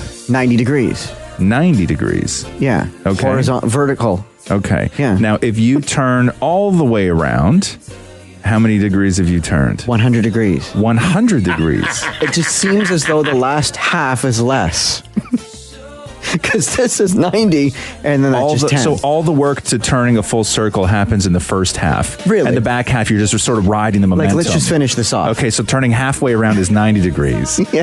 And then the rest. The other half is 10. Yeah. Right? Okay. Are you sure it's not 8 because 98 degrees? Well, no, then I would be facing, slightly away from Roz. 3 o'clock. It's called 3 o'clock. Right. Okay. Oh, yeah, duh. Stupid me.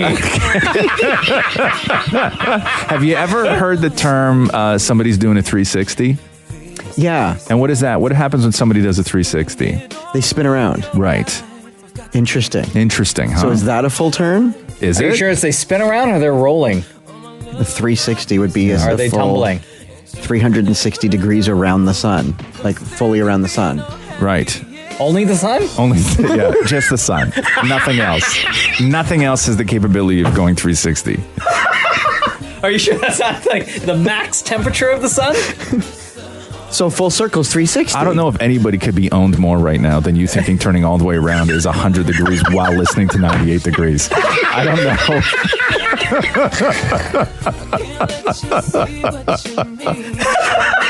I really don't.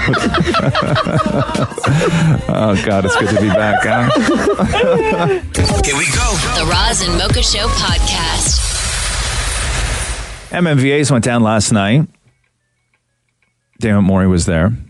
Was it a good show, or did you even see any of the show? Because you're just backstage never doing ended up interviews. seeing any of it, yeah. Yeah, and one of the big stories to come out of that for us anyway, was you talked to Prince Michael Jackson's son, who for some reason walked away. We'll play that for everybody in a couple of minutes. But I'm curious to because I find the Jackson kids fascinating. Yeah. But Prince Michael more so than the others. I mean, Blanket is a whole thing on his own. But I'm curious, which Prince Michael Jackson did you get? Because I follow a lot of stuff that this guy does. Yeah. And he's really two different people. What do you mean? He's the ambassador of the Jackson estate, right? But then he's also like young thug, hardcore. Prince Michael Jackson? Okay. So okay. I'm gonna play you two clips of audio, and you tell me which one, Maury, you got when Prince Michael walked away from you last night at the because MMDAs, I know Prince which Michael we will get to. Always like talks about like charity and like all the good work and stuff like that, right? Right. And we will get to Damnit Maurie. Thugged out Prince Michael Jackson. We'll get to that. We'll get to Damnit Maurie and Prince Michael from last night where he walked away and explain why and how that all happened. But I was curious as to which Prince Michael you got. So these two audio clips happened not that far apart from each other. Okay. So audio clip 1 is Prince Michael doing an interview with the Today Show. Listen to the way he talks is what you're going to want to hear.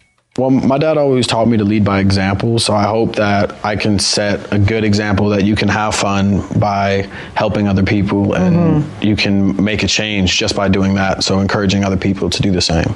Okay, now... Let's make a change. Right? Now listen to Prince Michael going after haters on Instagram who were trashing Joe Jackson after he died. Now listen to this. One of the things I'm going to talk about today is my grandpa and what y'all got to say about him. So y'all can keep talking all the you want, saying he abused my dad and all this, and I'm gonna make a YouTube video about it for sure. But he raised these kids right. Hold on. Yeah, same guy. This is Prince Michael Jackson. Yeah, same dude. Where's he recording this? In Compton? Otherwise, they would have been in gangs and dead. So go ahead, keep talking, but you won't ever be as great as one of that man's. Just remember that. Right. Okay. So clearly two different guys, right? Yeah. So which guy did you get? I got the Today Show guy. You did get the Today Show guy. Okay. Prince Michael Jackson, what's up? That's a great setup you have there. I have to tell you, this is an absolute honor to meet you. Thank you. Growing up, did you ever try and do things like the moonwalk or that hee-hee-hee? Any of that? All the time. I do that in the shower. I mean, I don't know what to tell you guys, but... Let's get your hee-hee. That's almost all point. If I only had to do that, I'd make a lot of money. But... And I don't know. I mean, dancing and singing, I could never figure it out. Last question for you. In the news today was the fact that there were 2 fake Michael Jackson songs on an album. Did you know anything about that, or do you have a statement? Oh, yeah, I got it. Oh, snap. And it was at that point Prince Michael Jackson turned around and walked away from Damnit Maurie. And canceled the whole rest of the carpet. No! Did you ruin it for everybody? You were that guy? Yeah, I was that guy. That ruined it for everybody? Because they, I guess, knew that every single person after you was going to be asking that same question. He pretty much canceled everything. Oh God. No. I hate when people do that on red carpets, What man. position were you I was on the carpet? Like, how many people prior to you did he talk to? Oh, there's still like 30 people after me. Oh, jeez. no. Oh, wow. Okay. So, well, with all due respect, it's a big story. It is a big story. So what is the story? Okay, so somebody from the inside the Michael Jackson organization, whether it was a lawyer or somebody else, had given us, he said, alluded to the fact that when they released that album in 2010, that 3 of the songs on that Michael Jackson album that was released after he was dead weren't sung by Michael Jackson, the new ones, that they were sung by a Michael Jackson impersonator. And now there's a couple of class action lawsuits going after Sony because people said that they were wronged. And what the quote was, somebody said, even if the vocals weren't Jackson's, quote unquote, talking about a lot of other stuff. And then fans started developing this conspiracy theory. Am I wrong on this? Or that's right. Fans started developing this conspiracy theory, and then they started launching class action lawsuits. And this thing has been going on forever. Sony's defending himself. The people inside the Jackson organization are saying that that's not what they said. Then there is a freedom of speech issue with liner notes on an album. It's a crazy thing, but the story goes that when they released that album after Michael Jackson died in 2010, Breaking News, Keep Your Head Up, and Monster, the new songs, were not actually Michael Jackson. That they were a Michael Jackson impersonator. Oh no! Yeah. So that's the story going on MJ right now. Impersonators are like bang on. I wouldn't be able to tell. And I'm a Michael Jackson fan. No, and I would never be able to tell. And that's what these people are trying to get the truth behind is whether they used a Michael Jackson impersonator on these songs. So you ruined it for everybody when you asked this. Can you play it again? Just that one part, please. Prince Michael. Oh, hold on. I don't know. I mean, dancing and singing, I could never figure it out. Last question for you. In the news today was the fact that there were 2 fake Michael Jackson songs on an album. Did you know anything about that, or do you have a statement? Oh, yeah, I got to go. Oh, no. I got to go. It was great and everything, but... let's talk about dancing. Yeah, by the way, I'm going to cancel the other 30 interviews I have lined up here on the red carpet of the MMVAs. Thank you, at Damnit Maurie. Here we go. The Roz and Mocha Show podcast. You know what's funny is I didn't want to like this show. I really didn't. And then I started watching This Is Us, and I just got so... And you only got into this show second season. After season 1 had ended. Yeah. I fought real hard. I really did. And then I started watching, and I just fell in love with it like everybody else did. Once people started saying how emotional the show is, and just like the relationship stuff, like the husband-wife stuff, the father-son stuff, I was like, I don't know, man. I'm not emotionally ready to watch this show just yet. It's tough. It's hard. You know, I shouldn't be laughing. My wife saw a commercial. It was like a 30-second ad during season 2, and she started crying right away. And it was a scene with Chrissy Metz, where she was crying over something. Yeah. And she started crying, and she was like, we can't watch the show yet. Yeah. And Chrissy Metz, she's such a lovely woman, but her character, I'm sick of her. You don't like her? I hate when that happens. You don't like her character? No, they put a lot on her, and they give her a lot of personality things, and it's just all about her. I should relate to a character like that. I really should. I should champion any character. Is she like egotistical? No, it's just everything is about her. Yeah. Right? Every family problem is how it affects her. Yeah. And then she puts all that on everybody else. Right? Yeah. Again, I should be able to relate.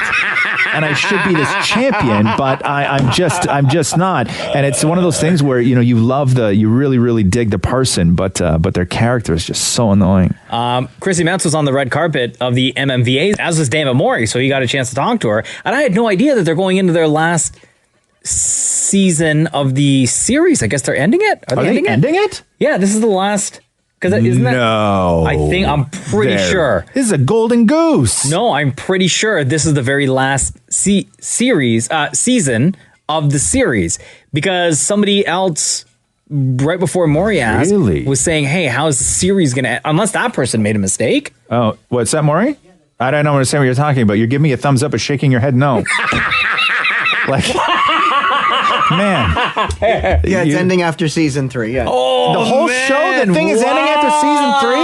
That shirt is tight, by the way, Holmes.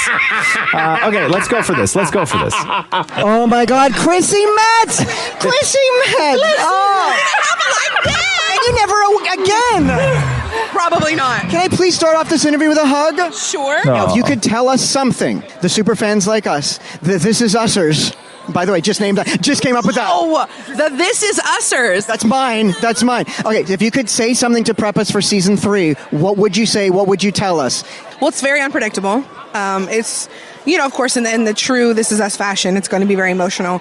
But we're going to really delve deeper into Toby and Beth's backstory, which is so important because we get to see how everybody's shaped throughout their childhoods. And Chris Sullivan has an episode coming up that is titled Toby, and it is going to be exquisite. I just can't believe I'm with you. Okay, but I have to... Regular old girl. No, you're not. Okay, last question for you. Is it weird watching the show and crying, watching yourself? Yes. but I've done it for a long time. I've seen myself and I cried. For me, it's like whenever the spirit moves me, if I cry, if I get emotional, it's just it is what it is. Do you see a lot of you in your character? Yeah, sure. I think it was Kate's sort of who I used to be. She's evolving for sure, but I definitely who I used to be. Oh my God, I'm in awe. Oh, you're so kind. Please tell your... There's a tear. Do you see why I can't? Get out of here. Toby's too good for you, by the way. Oh, there, I said it. Wow, with there, the I said clap it. He back. deserves better. He deserves better. There, I said it. Wow. Getting real. Oh, you got to get on that show. Hey. The Roz and Mocha Show podcast. I had to wear a hoodie today because I have to go to a movie screening after the show for TIFF because they're starting to do all the screenings for the films. Next week? Next week, yeah, next Thursday. So they're starting to do all their screenings now. And I went to a movie on Friday. I had to go to this movie screening, and great movie too. Which one? A movie called Colette. Okay. And so I had to go to this movie screening, and of course it's like, it's summer, so it's 40 degrees outside. And I roll into this theater in a t-shirt, and when you walk in, it's first thing in the morning. It was like 10 o'clock, and you just hear the air conditioning pumping into the theater. And I sat there and I froze the whole time. Yeah, like almost to the point of where it took away from my involvement in getting my head around this movie. Yeah, because it was just so cold. Oh yeah, I was so cold. You know when you take your arms and you just like put them tightly against your chest to warm up? It does. How? 100%. It warms up. It warms up your core. No, it doesn't. Yes, it does. Your two forearms. Yeah, it does. I think that's a mental thing. It's not a mental thing. Yeah. It warms you up. No, you think it warms you up. No, it does. I don't think it actually warms you up. And so I was freezing. So now I got to wear a hoodie today. I guess I could have just brought my hoodie in my bag. But you have a big ass bag. Yeah. What do you have in that bag anyway? I don't know. Stuff, secrets. Oh, can we go through it? What's that? Can we go through it? No, there's nothing really in. There's nothing really in there. I probably have some of Roxy's clothes in there. Yeah, because she always sneaks them in there when we're going away for the weekend. Yeah, and then that's when I get embarrassed in places like the airport. Right. Do you keep any like tools in there or anything? Tools? Yeah, I don't know. Like a screwdriver. I probably have saws. I probably have Sawzall blades in there. To be honest with you. Yeah. No, but there was that one time I was going through the airport alone. Oh no! I was flying for a work trip. And I had thrown a jacket on that I hadn't worn in a while. And Roxy was taking swimming lessons at the time. Uh-oh. And she got dressed and she went swimming, and then we just threw a dress on afterwards because their swimming lessons were late at night. And then so you're just tidying up everything and you just want to get the hell out of swimming and go home. And so I went home. So I packed her all up. And then I'm going through the airport, and I have to go through the metal detector and empty out my pockets. And I just start emptying out my pockets. And in one of my pockets, I just flip into the bin a tiny pair of children's underpants. Oh my God. What'd they say? Did they say anything? No, but I had to leave them there because you can't throw something in the bin and then grab it and hide it back in your pocket because that's how you get busted. Yeah. So that's how you end up in jail. So I had my laptop. Okay. So in the bin. Oh no, you'd end up on a no-fly list. Right? Quick. Yeah. Thank you. So in the bin, I sent through my laptop and a pair of children's underpants. Oh my God. And sent it through. Dude. The Roz and Mocha Show podcast. We got a text just now, and I'm not going to read you the text. Oh, okay. Yet, because I want to call this person. Sure.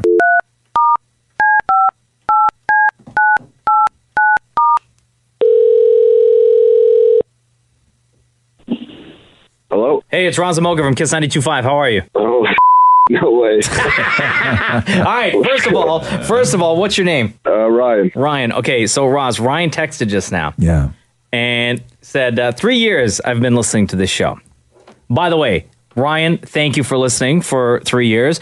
Just an FYI, this Friday, Roz and I are celebrating our 9-year anniversary together. Wow, that's great. So Ryan's text reads this. 3 years I've been listening to this show, and I've only just now Googled a picture of Damnit Maurie. Not at all like I had imagined him in my head. So, Ryan, what did you imagine in your head Damnit Maurie to look like versus what you saw?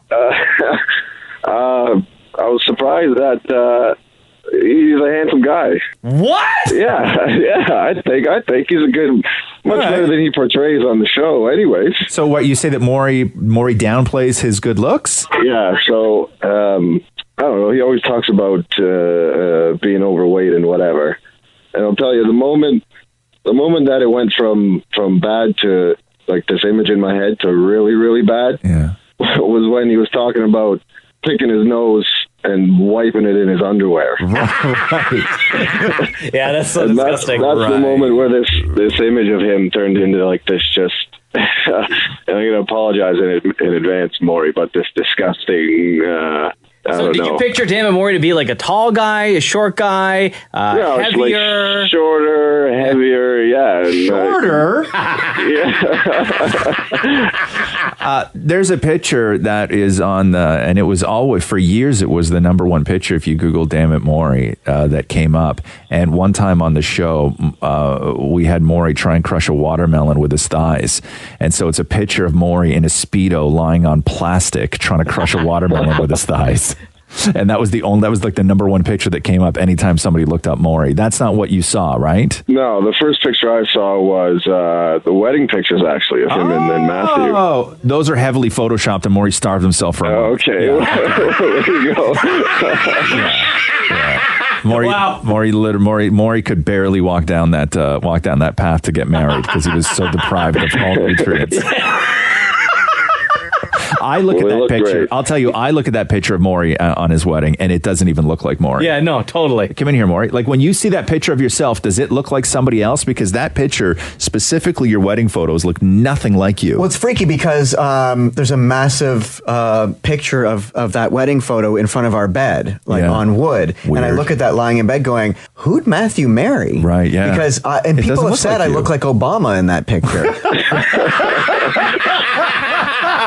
Yeah, I don't think so. Yeah, okay. Oh, man. All right. Well, anyway, Maurie, he thinks you're handsome. Thank you very much. There you go. Oh, no problem, Maurie. All right, Ryan, so you've been listening to the Roz Mocha Show for the past 3 years now.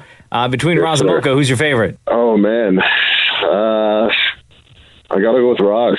Oh. Why? This guy has great taste. Just because I think we think the same way. We have similar opinions on many different you guys are like topics. totally into yourselves. Got that big ego. You like to wear tight black pants. No, I stay away from the It's all good. Roz, you can take the W on this one. It's all good. Thanks, Ryan. Thanks, guys. The Roz and Mocha Show podcast. Hello, Roz and Mocha. How's it going? Good. How are you? I'm good. What's up? Just Maurie asked me to call in about last night. It was a guy who never saw a picture of Maurie before that day. Oh, okay. Yeah. Hold on. Can you just pause for 1 second? Maurie, come in here and explain what you just did to us. Like, in order for this to be interesting to people, you have to give us the heads up on things. So I met this guy last night. This is the guy that called in saying that I was good looking. And so I met him last night at the Loud Luxury thing.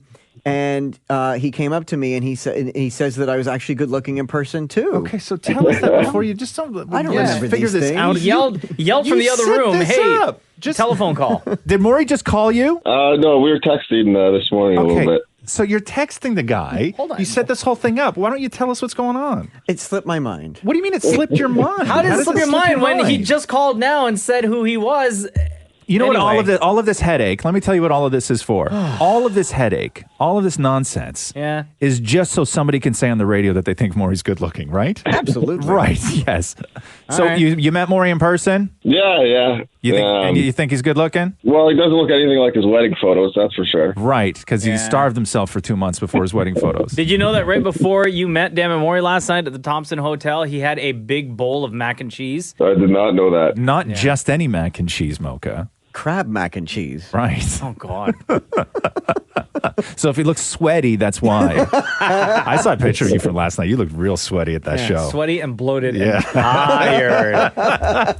What did he look like, Maurie? He was actually really good looking. Really? He had like a really nicely shaved beard. Yeah. Well coiffed. He was wearing a sweater. Yeah. Boat shoes. Right. Like he's my type. Yeah. Are you straight? Yeah, I am. You are? Oh, okay. Yeah. Because Maurie told me in the car this morning that if he was single, you guys would have hooked up last night. You think so? I don't know. I kind of got the feeling that Maurie thought like maybe I was stalking him a little bit. Wow. Yeah. Did you think that maybe Maurie didn't find you attractive? No, I don't know. It was because it was really loud, right? So I leaned in and I was yelling and I was like, I'm the guy who thinks you're handsome. You know what I find extremely interesting though is that throughout this conversation, there's two things that Damnit Maurie said, right? Yeah. And as a married man, he said this. Yeah. Number one, Ryan, he said that you're just his type. Right? Yeah. Knowing that he's a married man. Right. Also, that if you were gay, Ryan, that you could have hooked up. As a married guy, you don't say that. I didn't say would have. I said could have. Right. Who's laughing in the background there? Sorry, it's just some coworkers. You got the whole office in on this, huh? Yeah. All right, dude. So you think Maurie's good looking? Maurie, you think he's good looking? Such a shame it's not going to work out.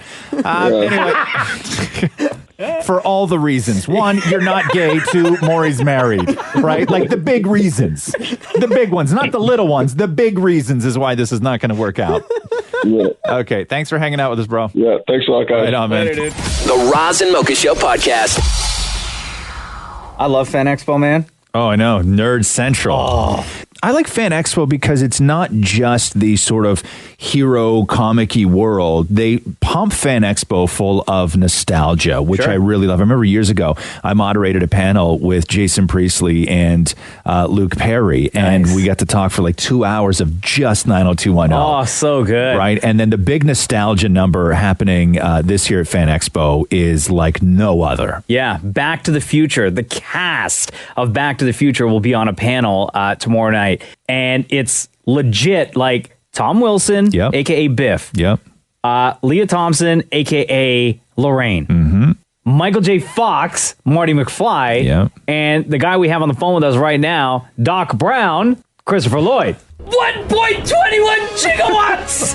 Doc Brown! Christopher Lloyd, how are you? It's Roz Mocha. Oh, good. Good to be back here again. Oh, my God. I am like one of the biggest Back to the Future fans. I have to tell you. Wow. I can't even imagine. When you guys do this, so at Fan Expo, it's almost like you're getting the band back together. Does it sort of feel like that when you do these things? Yes, it's great. I mean, the more of us there are, the greater the reunion. It's great, yeah. When was the last time you were all together, like the entire cast? Well, actually not too long ago. Not all of us, but Michael and... what's the name? Jesus, I'm falling apart here. Leah and the big Leah and the big bad guy Tom. Yeah, the three of us, the four of us there. We were together about a month ago, someplace. Does Crispin Glover ever get invited to these things? I don't know whether he's invited or disinvited or whatever, but he's never at them. So I don't know how that happens. When's the last time you talked to Crispin Glover? Oh, been ages. Really? Really? Maybe I haven't seen him since we wrapped Back to the Future 3. Wow. I have no recollection of running into him. Yeah. That's like 80s then. Yeah. Is it true that you originally, for Back to the Future Part 1, that you didn't actually want to play Doc Brown at first? That you kind of had to meet with the directors before accepting the role? In a sense. Actually, I was in Mexico someplace doing a film, and my agent sent me the script and said that I've got an offer and I should come back and see Bob Zemeckis. And at that time, I had an offer to do a play back to New York, and it was something I felt. I was doing plays, I was working in the theater, then I came to L.A. Nothing was happening, and I felt, my roots are really in New York in the theater. I should get back there and work. So this opportunity came up to do that, and that's what I was going to do. So I sort of dismissed Back to the Future at first, and then some people talked some sense into my head, and I read it, went back, met Zemeckis. That was that. When did it become for you? When did it go from just a movie that did really, really well and people loved? When did you realize that it was in sort of that legendary status? Like, how long after did you realize that this is going to be around for not just years, but for generations? It sort of seeped into my head probably a year or so after it opened, because, you know, we wanted it to have a good, good opening and all that, and which it did, but then it just seemed to keep going. There was a feeling of momentum about it, and particularly when some children who saw it when it first came out, I'd run into them, and now they were like 15 years old or something like that. It sort of said, there's something going on here that ain't normal. I was about 10 or 11 when Back to the Future came out, and I just showed it to my 8-year-old like 2 months ago, and she loved it. She loved it like she loves new things. Like it's just so timeless that it just plays so well, and it's like lightning in a bottle with that movie. It's true. It doesn't. It doesn't fade. Christopher Lloyd, a.k.a. Doc Brown from the Back to the Future franchise. Are you, or do you ever get sick of the question as to whether or not there would be a Back to the Future Part 4? Well, no. I mean, it's great that people yearn for such a thing, but I don't think that's happening. The powers that be saying, no, that's it. Okay, wait. So one final, and this is like a straight up nerdy question for you. And Okay. I hope you have the answer. But at the end of Part 3, when you come back from 1885 to greet Marty and Jennifer, and you're on the train tracks, and you're in the train, and you have your kids and Clara Clayton there, right? And the train lifts up, and it flies off, right? Off the track completely and disappears. Right. Do you guys go into space? Oh. Because the speculation on some of the nerd blogs that I've read, like the many Back to the Future nerd blogs, are that you guys went off into space. Well, if I don't know. There's something that the riders could grab a hold of and say, where do they go? Okay. And what do they do? Oh, hold on. Our producer, Damnit Maurie, who's also a big Back to the Future fan, wants to say something to you as well. First off, it's a huge honor. Can you please just say, so I can be so happy, can you just say where we're going, we don't need roads like Doc Brown? Hey, where we're going, we don't need roads. Yay! Christopher Lloyd, a.k.a. Doc Brown. You have no idea. It's such an honor to speak with you today on the Roz and Mocha Show. All the best, and have so much fun when you're at Fan Expo. The Roz and Mocha Show podcast. If you've listened to the Roz and Mocha Show long enough, then you know how much Roz hates Caillou, as many people in this city does. Well, okay. Can I interject for 1 quick second? Of course. Okay. It's not that I'm not alone in hating Caillou. No. I discovered Caillou as a parent long ago and realized what is this nightmare that they subject children to. Because he's just a whiny brat. It's a terrible example across the board for everything. Whoever created that show and why it's still on the air, I have no idea. And early on in my hatred of Caillou, going back like 6, 7 years now, you had no idea what a Caillou was. So I introduced you to Caillou and played some examples of why the show is so annoying. And I realized that there's an entire community out there. And it's at that point, sometime around maybe 5 years ago, that Caillou on Twitter became my arch enemy. Correct? Correct. And Caillou on Twitter, the ongoing joke with Caillou on Twitter is that he claims that he's your son. Right. And started producing songs. Yeah. All about Roz being his dad. Yeah. Like if you want to work on some sort of article that's interesting in the world of online where it's the long game troll, the person who claims to be Caillou on Twitter has been trolling me. The long game. We're talking 5 years now. Yeah. So Caillou has released a new song, Roz. Oh, no. This is the very, very first one from like 5 years ago. Hey, Roz. Why the long face? You think the fact that I'm your son is a disgrace? I may be spoiled, a little bit whiny, but I think you're just jealous because your head ain't as shiny. But whoa, Roz, you need to pause. Take a deep breath, look at your own flaws. Anyways, I I just want to add, no matter what happens, I still love you, Dad. Yeah, also, don't memorize the lyrics. Why? That's mean. I thought you're on my side, bro. I got them all on my phone. I listened to them on the driveway, on the drive home. Roz is the man who's old. He keeps breaking his toe. He's not very smart, though he's my father. Yeah. You're terrible. Stop memorizing things that hurt me. So there's a new one. Oh, great. That's done to Havana by Camila Cabello. So, ladies and gentlemen, and Roz. Thanks. Turn it up, pay attention, and enjoy.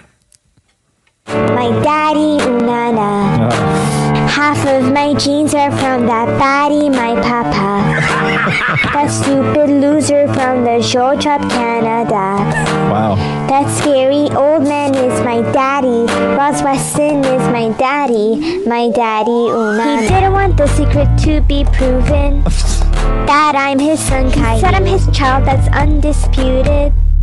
But I'm not raising you. Can't even drive, but I won't admit it. He just got his G. So he calls up a cab and climbs right in it. And Roz is going like vroom, vroom, vroom, vroom, vroom, vroom, vroom. This ride is getting intense. I'm only tipping 10 cents. And Roz is like vroom, vroom, vroom, vroom, vroom, vroom, vroom, vroom. And then the driver told him he had to go. You are too cheap and old, my daddy, ooh-na-na. Too cheap on the radio, all he says is blah, blah, blah. Everyone knows the city's favorite is Mocha. And so here is my confession. My daddy is Roz Weston. My daddy, ooh-na-na. That's great. I don't know why you find this so funny. Words hurt, Caillou. Oh my God. That is probably my absolute favorite Caillou recorded song. Favorite is Mocha. And so here is my confession.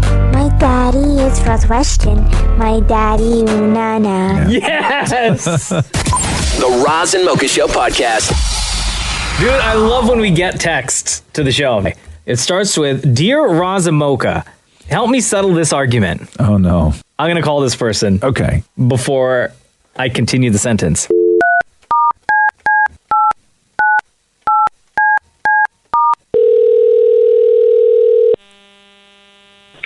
Hello, Daniel speaking. Yo, what up? It's Roz and Mocha. Hey, how's it going? Good, how are you? Not too bad. Okay, what's your name? Daniel. Daniel, all right. So you texted us just now. And I read to Roz just the first part of your text where it says, Dear Roz and Mocha, help me settle this argument. Daniel, what is the argument? Yeah. Burger versus pizza. Oh, God. I'm talking about basic and basic. Oh, God. Because I know you can go all out with both of them. So I say burger. The argument is this, burger or pizza? Okay, but what, like, are we talking just on a natural, normal day? You're not talking getting into the specifics of you're hungover, one of them is closer than the other. Like, we're just talking just straight up. Just a natural day. Just a natural day, if given the choice, burger or pizza. Now, when you say burger, are you including fries with that? You can add fries with that. You can add fries with that. Okay, so burger, fries, and I'm assuming pizza. And I'm assuming I can get the burger or the pizza from any place that I choose, which are my favorite places. Okay, so your favorite burger or your favorite pizza, which do you choose? Okay, so Daniel, have you had this conversation with other people, or you're having it right now with other people? I had it this morning with one of my coworkers, and I had it yesterday with my boss. Okay, so what did your boss say yesterday? Pizza. Yeah. And what'd your coworker say? Pizza. Okay, and your burger. Okay, let's go around the room. Okay. Here we go. Yeah, I'm gonna have, as much as, God damn, this is tough. I feel like somebody just punched me in the neck. This hurts to say. As much as I love pizza, I'm going with burger fries, 100% burger fries. No question. And I love pizza. I love pizza, and I'm 100% going burger fries. Damnit Maurie. 1,000% pizza. Really? Why? Pizza, because every bite is different. I love pizza. A burger's good, but I love cold pizza. I love regular pizza. Pizza will always win. Okay. No, I'm going burger and fries as well. Fries. Because on my burger, straight up like lettuce, tomato, cheese, bacon. Yeah, but when that burger's done, it's done. When you finish a slice of pizza, there's another slice of pizza. But what if you only have a slice of pizza? Yeah, like think of think of in the moment. It's not future planning. Like I know I'm not going to cut my burger in half like a loser and put half of it in the fridge for lunch the next day. Yeah, that's gross. Like what am I, poor? Hey, I've done that. Exactly. What am I, poor? But just think of in the moment.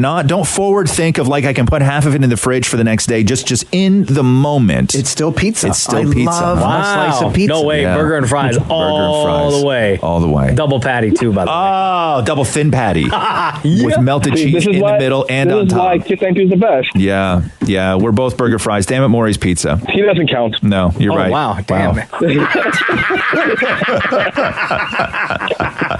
Yo, Daniel, we appreciate you, brother. Thank you so much. Thank you. Appreciate it. This is the Roz and Mocha Show podcast. Ed Sheeran is going to be in the new Danny Boyle movie. Okay. And Ed Sheeran's going to be playing Ed Sheeran. So he's not going to be playing a character. He's going to be playing himself, okay. Ed Sheeran. So same thing he did on The Simpsons. So Danny Boyle did Trainspotting, 28 Days Later, Slumdog Millionaire. Okay. Big time director. And the premise of this film is there's a guy who wakes up one day and he's the only person in the entire world who remembers the Beatles. What? Okay. So this guy wakes up one day. Yeah. He's the only person in the world who remembers the Beatles. He's also a musician. So what do you think he does? Sings the Beatles. He does all the Beatles songs and becomes a super huge star. Exactly. And goes on tour with Ed Sheeran and then becomes bigger than Ed Sheeran apparently in the movie. So you're saying everybody else in this world doesn't remember the Beatles? Correct. It would be as if, yes. Like, so they used to and their memory was wiped? No, who knows? You just wake up one day, nobody remembers the Beatles. Nobody has any idea that the Beatles existed. Random plot. But it's almost like a superpower in some weird way. Like it's a weird fantasy aspect to the movie. And I'm guessing it's Ed Sheeran that wakes up and remembers? No, Ed Sheeran just plays Ed Sheeran. I told you that. Ed Sheeran, he goes on tour with Ed Sheeran. Oh, wow. So it's just a guy, and then he wakes up and is like, if nobody remembers the Beatles and I'm a struggling musician, why don't I just write all the Beatles songs? And say that I wrote them. And then I guess the guy becomes a musical genius and people love him. And I don't know what happens if the world wakes up one day remembering the Beatles and they're all like, what the hell did we do? Hey, man, we're on to you now. But yeah, so that's the new movie. The movie doesn't have a title yet. Danny Boyle's directing, and Ed Sheeran is in it. He plays himself. And they actually shot it over, I think, like 2 months during Ed Sheeran's tour. Oh, wow. Because there's so much on stage stuff that happens. So Ed Sheeran was playing Ed Sheeran, and they had the whole film crew in there doing this while he was on tour. So hold on. So then these people, when they wake up and they don't remember the Beatles, yes, then all of the Beatles music is also not on iTunes or anything. Right. Yeah. Yes. It does not exist. It does not exist. But the day before it did. I don't know. We don't know that. I don't know. I haven't seen the movie, man. Have you seen the movie? No, but I'm just trying to figure it out. Maury, your listening skills suck so bad. No, I'm trying to dissect it. I don't know. All I know is that there's something happens where people don't remember the Beatles music, and that how am I frustrated over this movie? I was in such a good mood. I don't understand this. The Roz and Mocha Show podcast. I know we've talked a lot about love at first sight on this show, and whether you believe in it or not, and how it all goes down. But every now and then you get research that sort of backs up these maybe instances of love at first sight and how they work out. And this one that I'm reading now, the number just seems so inflated, even though I do believe fully in love and even love at first sight. Why not? Who cares? I have a hard time wrapping my head around this number. And they asked people, have you ever fallen in love with someone on an airplane? What? On an airplane? On an airplane. As in, you met someone on an airplane, and then that turned into a loving relationship. Like your seatmate. Your seatmate, yeah. Or somebody maybe you're delayed, and you start chatting ahead of time, and then you get on the flight, and then you exchange numbers, and so on and so forth. And the number that they came up with from this survey of people who have fallen in love with someone they randomly met on a flight was 1 out of 50. What? Yeah. Get out of here. That seems like a very large number to me. Extremely large. 1 out of 50? That works about 2% of people. No, I don't believe that at all. Shouldn't it actually be 2 out of 50 because there's 2 people involved? No, that's not how this works. Oh. Okay. Take a seat, more. No, so that works out to about 2% of people I don't say believe that that they've at fallen all. in love. No. Come on. I don't believe that. Yeah, 1 out of 50. And as much as a fan of just like people falling in love in weird random places and you just happen to be. But you know what, though? I guess it makes sense because if you are traveling to the same place or traveling back home, you would assume that the person you're talking to and eventually fall in love with is also from where you're from. But I don't even see people really talking to strangers on flights that much. Like, So it's with your really headphones rare. on and you're watching a show. You But try I and could see ignore it, though. people. If you're on a flight for like 6 or 7 hours and the person next to you, you're talking to them, let's just say you do start talking to them, that's a long time to get to know someone. It is. I agree with you on that. And the study also found, and this is another number that I'm like, you've got to be kidding me. I guess it would be considered like a sort of like a date, right? You're talking, you're having that conversation, getting to know one another, asking questions. The study also found that 1 in 7 people have made a, quote, lasting friendship from somebody that they met on a flight. 1 in 7. I don't know if I believe that. I've literally never talked to anybody on a plane. No, I've never spoken to You've anyone. never talked to anybody, or nobody's ever talked to you? No 'cause one's there's a ever talked to difference. me on a plane. See, now that's a stat I would believe. The Roz and Mocha Show podcast. So we get a lot of requests for this, for the podcast, which is, why don't you guys do the news on the podcast? Oh, wow, okay. So, Mocha. Yes? You ready? Yep. Let's do the news! A Roz and Mocha Show and Kiss 92.5 News Break. Florida authorities are considering the possibility of a super snake emerging from the Everglades.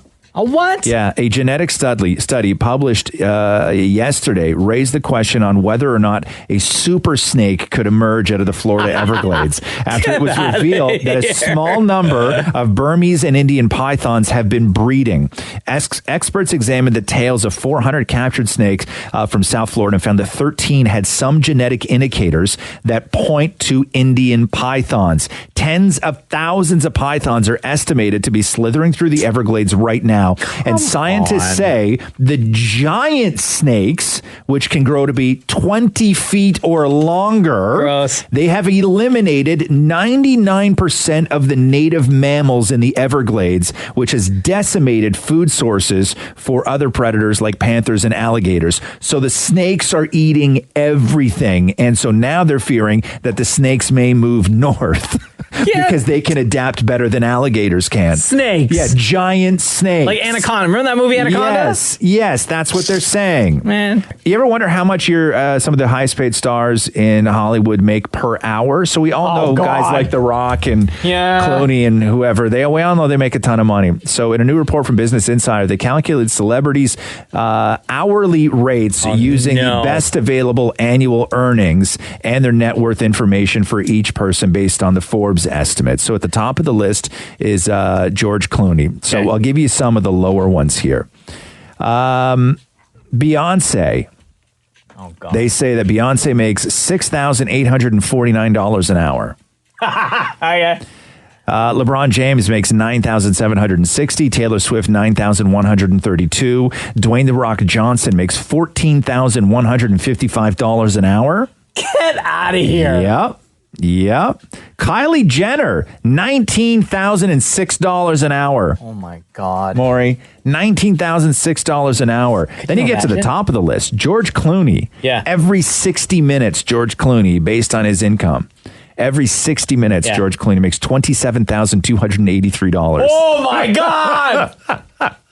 You wouldn't have to worry about anything. What's that? You wouldn't have to worry about anything. Oh, you still worry about so much stuff. Oh, my Maury. God.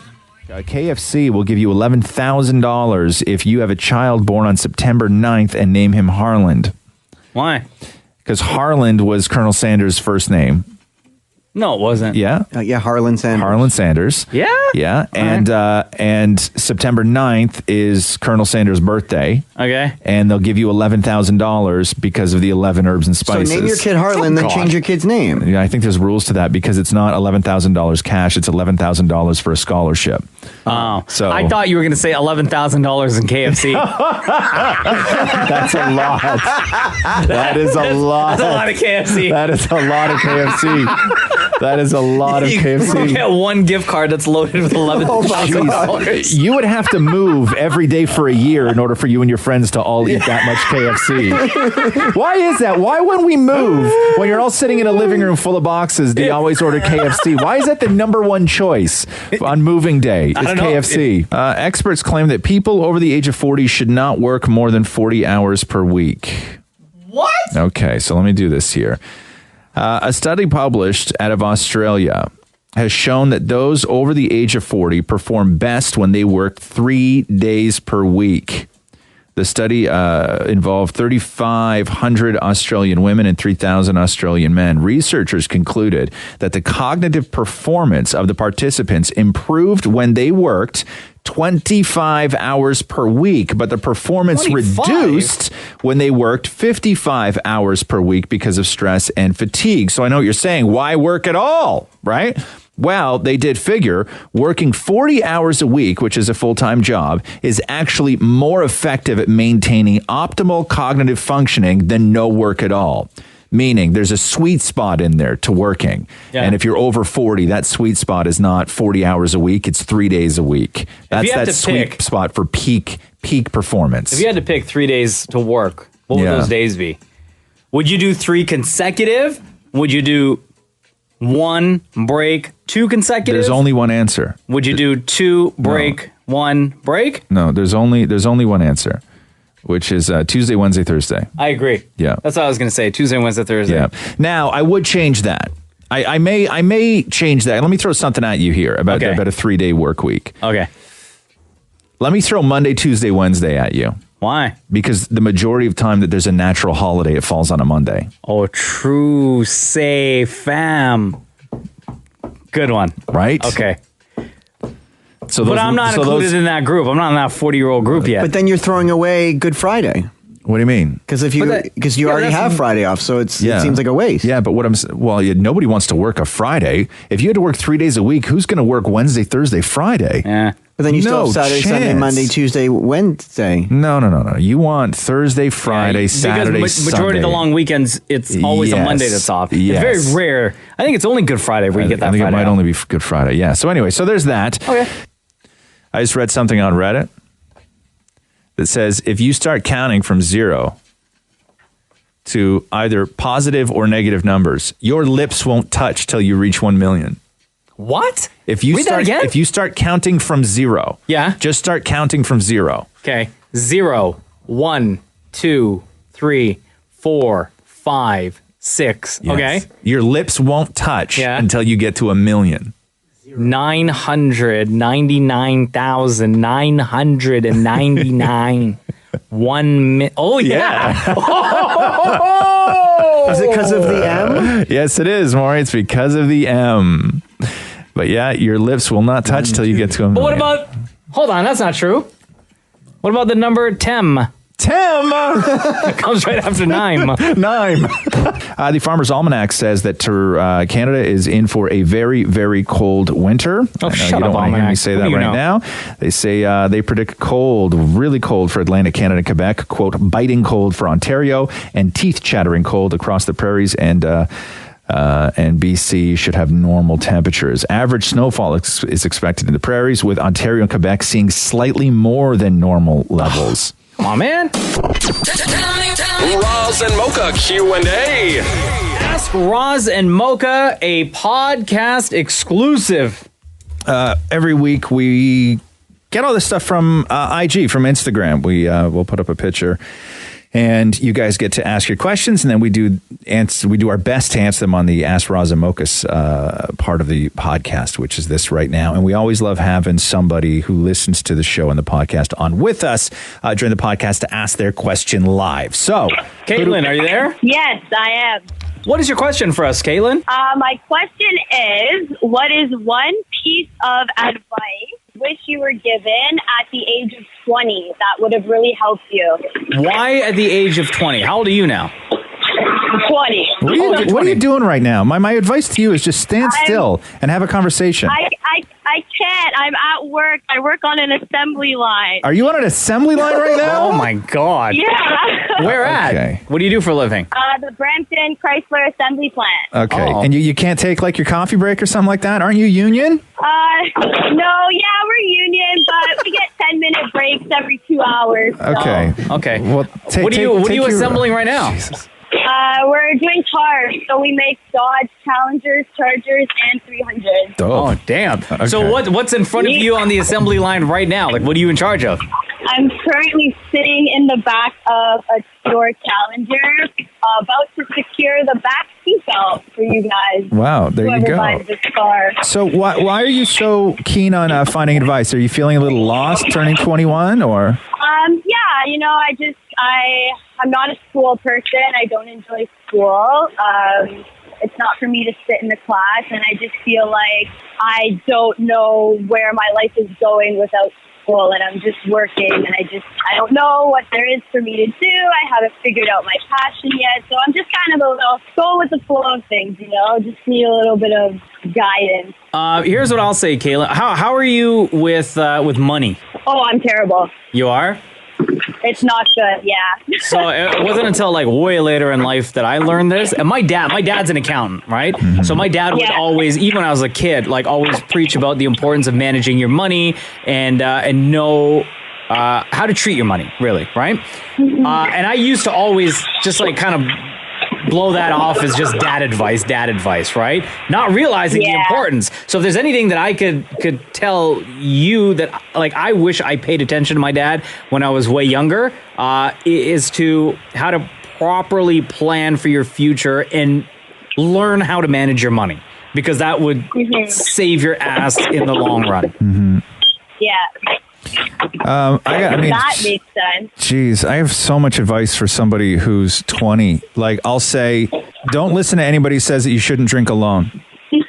Sometimes a drink that I've had alone was the best drink I had in months. I wanted to wait to see how she would answer. You didn't answer, which I usually do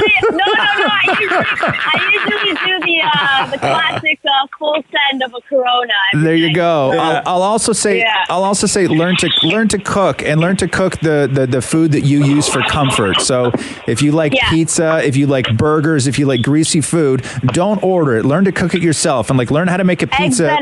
Learn all that stuff. Like learn all that stuff to do yourself. I mean, you already have this one down, which is especially what I tell young women, which is learn to do something practical with your hands and get good at it, because there is a lack. If you look at the world, everything is online and everything is tech, and there is a massive shortage in people who can actually build something with their hands. And if you're talking young women, it's an even smaller number. It's not encouraged. We live in a time now where, sort of even going into the trades or learning how to build something, they don't even promote that as a viable career choice for young women or young men for that matter. And you are needed, doing what you do right now, even throwing the back seat in a Charger at a car plant, you can parlay that into something else. And I know young women who are working on large condo development type things, and women who work in construction, and they have not been out of work one day in the past 10 years. Yeah. And so don't think that you need to do the school thing, right? You can learn and be really great. And especially as a woman, because we all talk about, equality, and everybody is like, they look at the CEO positions where they're like, well, how many big companies are run by a woman CEO, right? But nobody looks at a building that has 40 companies in it and goes, yeah, but how many women actually built that building? Yeah. The number's probably less than 1%. It's all dudes, right? So if you want to work yourself into that line, go for it. Like, absolutely go for it. And don't think that you need to do this school thing. Like if you're kicking ass and doing what you're doing, go for it. And then the most important thing though, when it comes to work for me, is that don't make your life your job, right? Find another way to judge your own personal success other than what you do for a living. And then you're going to set yourself up for a little bit of happiness and disconnect, and you won't be crushed when you get fired, because you will get fired. Everybody loses a job. Yeah. Right. Caitlin, and if I can also pass on another piece of advice for somebody who is about to turn 21, and whatever you do, whoever you meet, how much trust you put in a person, no matter what, don't ever, Caitlin, don't ever send nudes. No. Oh, thanks, Dad. Yeah, I'll keep that one in mind. Yeah, you've already sent nudes, haven't you? No. No. You freaking liar. You're such a liar. Caitlin, listen, because at some point, because you're still only almost 21, at some point in your life, those nudes are going to come back to haunt you. Yeah. And at that point, you are going to say, I wish I didn't send that nude, or I wish I listened to Roz Mocha. Did that happen to you? No. Is that advice you wish someone gave you? No, but we've just seen what sending a nude can do to a person. Like, look at all the news stories that come out of just like the celebrity world, right? Just that alone should be a warning. And if you feel that you have to, don't put your face in the picture. Yeah. Right? Like if you feel like you have to. Like I've sent a nude to Catherine before. Sure. Right? But I didn't put my face in the picture. Oh, really? No, because I don't fully trust her. Are you kidding me? I'm just kidding. I'm kidding. Maurie, do you have one piece of advice for Caitlin, who is 20, turning 21, feeling sort of lost, but I think she's actually on a really great on a really great track here. What's your advice? I was going to say the nude thing too, because I had that problem. I did a whole nude photo shoot, and that bit me in the butt. But I was going to say just this: learn to remember things. Work on. I just wish I was taught memory at a young age. Because I watch documentaries and I just don't remember anything I've seen. So I just work on remembering things. Sure, not a bad piece of advice. Not a terrible piece of advice. That's definitely something I'm gonna take and run with. Also, do you want kids? I think I do. I'm not fond of the whole going through pregnancy experience, but nobody is. I have nieces and stuff, so. Yeah, I would also surround yourself and talk to as many women as you can when you're younger about how to deal with working and having a kid, because that's the kind of thing that will come and slap you in the face and you're going to feel really lost, or you're going to wind up putting your entire life into a career and you're going to be 32 and you're going to go, what the hell am I doing? This isn't actually what I want.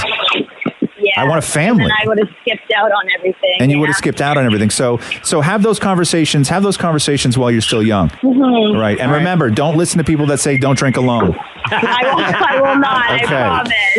Hey, Caitlin, will you do us a favor? Yes. Will you keep in touch with us? Just to I'm real curious now to know just the path that you take in life. So please, for as long as the Roz Mocha Show is on the radio, and as long as this podcast exists, please keep in touch with us and just let us know how your life is going. Okay? Thanks, love. I will. I listen to you guys all the time on the line. So I've listened. I'm up to date on your podcast. I constantly wait for the new episodes. You guys make me smile when I'm sad. So love thank you for lots. that, and thank you for the great advice. I'll definitely memorize all of it and take it into consideration and definitely use it. Awesome. Thank you so much, Caitlin. All right. Take care. Guys. Bye-bye. Have a good Thanks. one. And before we go, we have to get to more important questions, Caitlin. So thank you.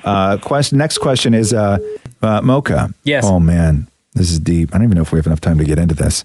That's what she said. It's emotional. Okay. Is cereal soup? No. Oh, okay. Why? Yeah, it's a liquid, and you have stuff in it. Tell me how many soups you put milk in. Yeah. Yeah, but why is soup only water? No. Why is soup only water? Where it's only milk. What about cream? What about cream of broccoli or all that stuff? Is that not a soup? That's a soup cream. because it's cream. Well, milk is a cream. It's no. Wow, cereal's it's the not. best argument I've ever won. Wow. You think you won? Yeah. Holy moly. Okay. Next question. What was your favorite cartoon show growing up? Oh, Simpsons and Family Guy. Growing up. Yeah. Growing up. Simpsons and Family Guy. Growing up. Listen. I'll answer. No. Wasn't it He-Man? I'm a millennial. Simpsons and Family Guy. Mocha, honestly, growing up, dip back in. No. Yeah. You were like in your 20s. I was like a baby when Simpsons and stop Family it. Guy was on. Maury? Mine would have been Fraggle Rock, Smurfs, and Inspector Gadget. Okay, Fraggle Rock, not a cartoon. Smurfs. And Smurfs. Inspector Gadget. Smurfs. Yeah, I remember Smurfs when I was a kid. I didn't What was watch your Steamboat Willie? Yeah, Steamboat Willie. I don't even know what that is. It's Mickey Mouse in the 40s.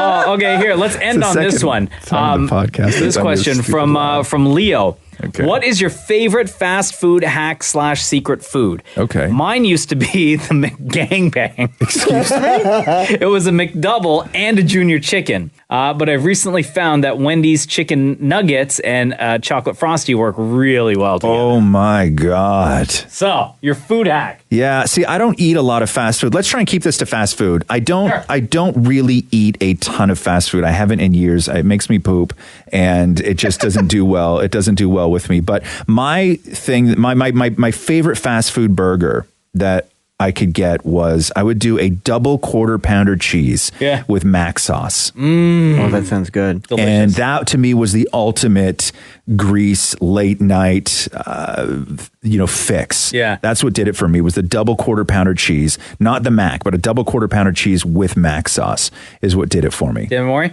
I used to do what was Big Mac with the Filet-O-Fish burger in it as well. So you got fish and meat. Oh, that's so gross. That's so gross. When I was in high school in the caf, I would always order hamburger with fries and gravy. And then when I sat at the table, I would open the top of the hamburger, take the bun off, take all the fries, stack it on top of the burger patty, and then take the gravy and pour it all over, and then put the hamburger bun back on top. That's it, right? That's fantastic. Wow. I can't believe you're single all through high school. Ask Roz and Mocha. Every week you're going to see a photo that we post on at Kiss925 on Instagram. Ask your question. We may call you to be a part of the podcast. Also, keep in mind, wherever it is you get your podcast from, iOS or Google Play, leave a review, leave a rating. We would love it. We would appreciate it. Thanks for listening to the Roz and Mocha Show podcast. Catch the guys live weekday mornings from 6 to 10 on Kiss 92.5. Kiss925.com or on the Kiss 92.5 app.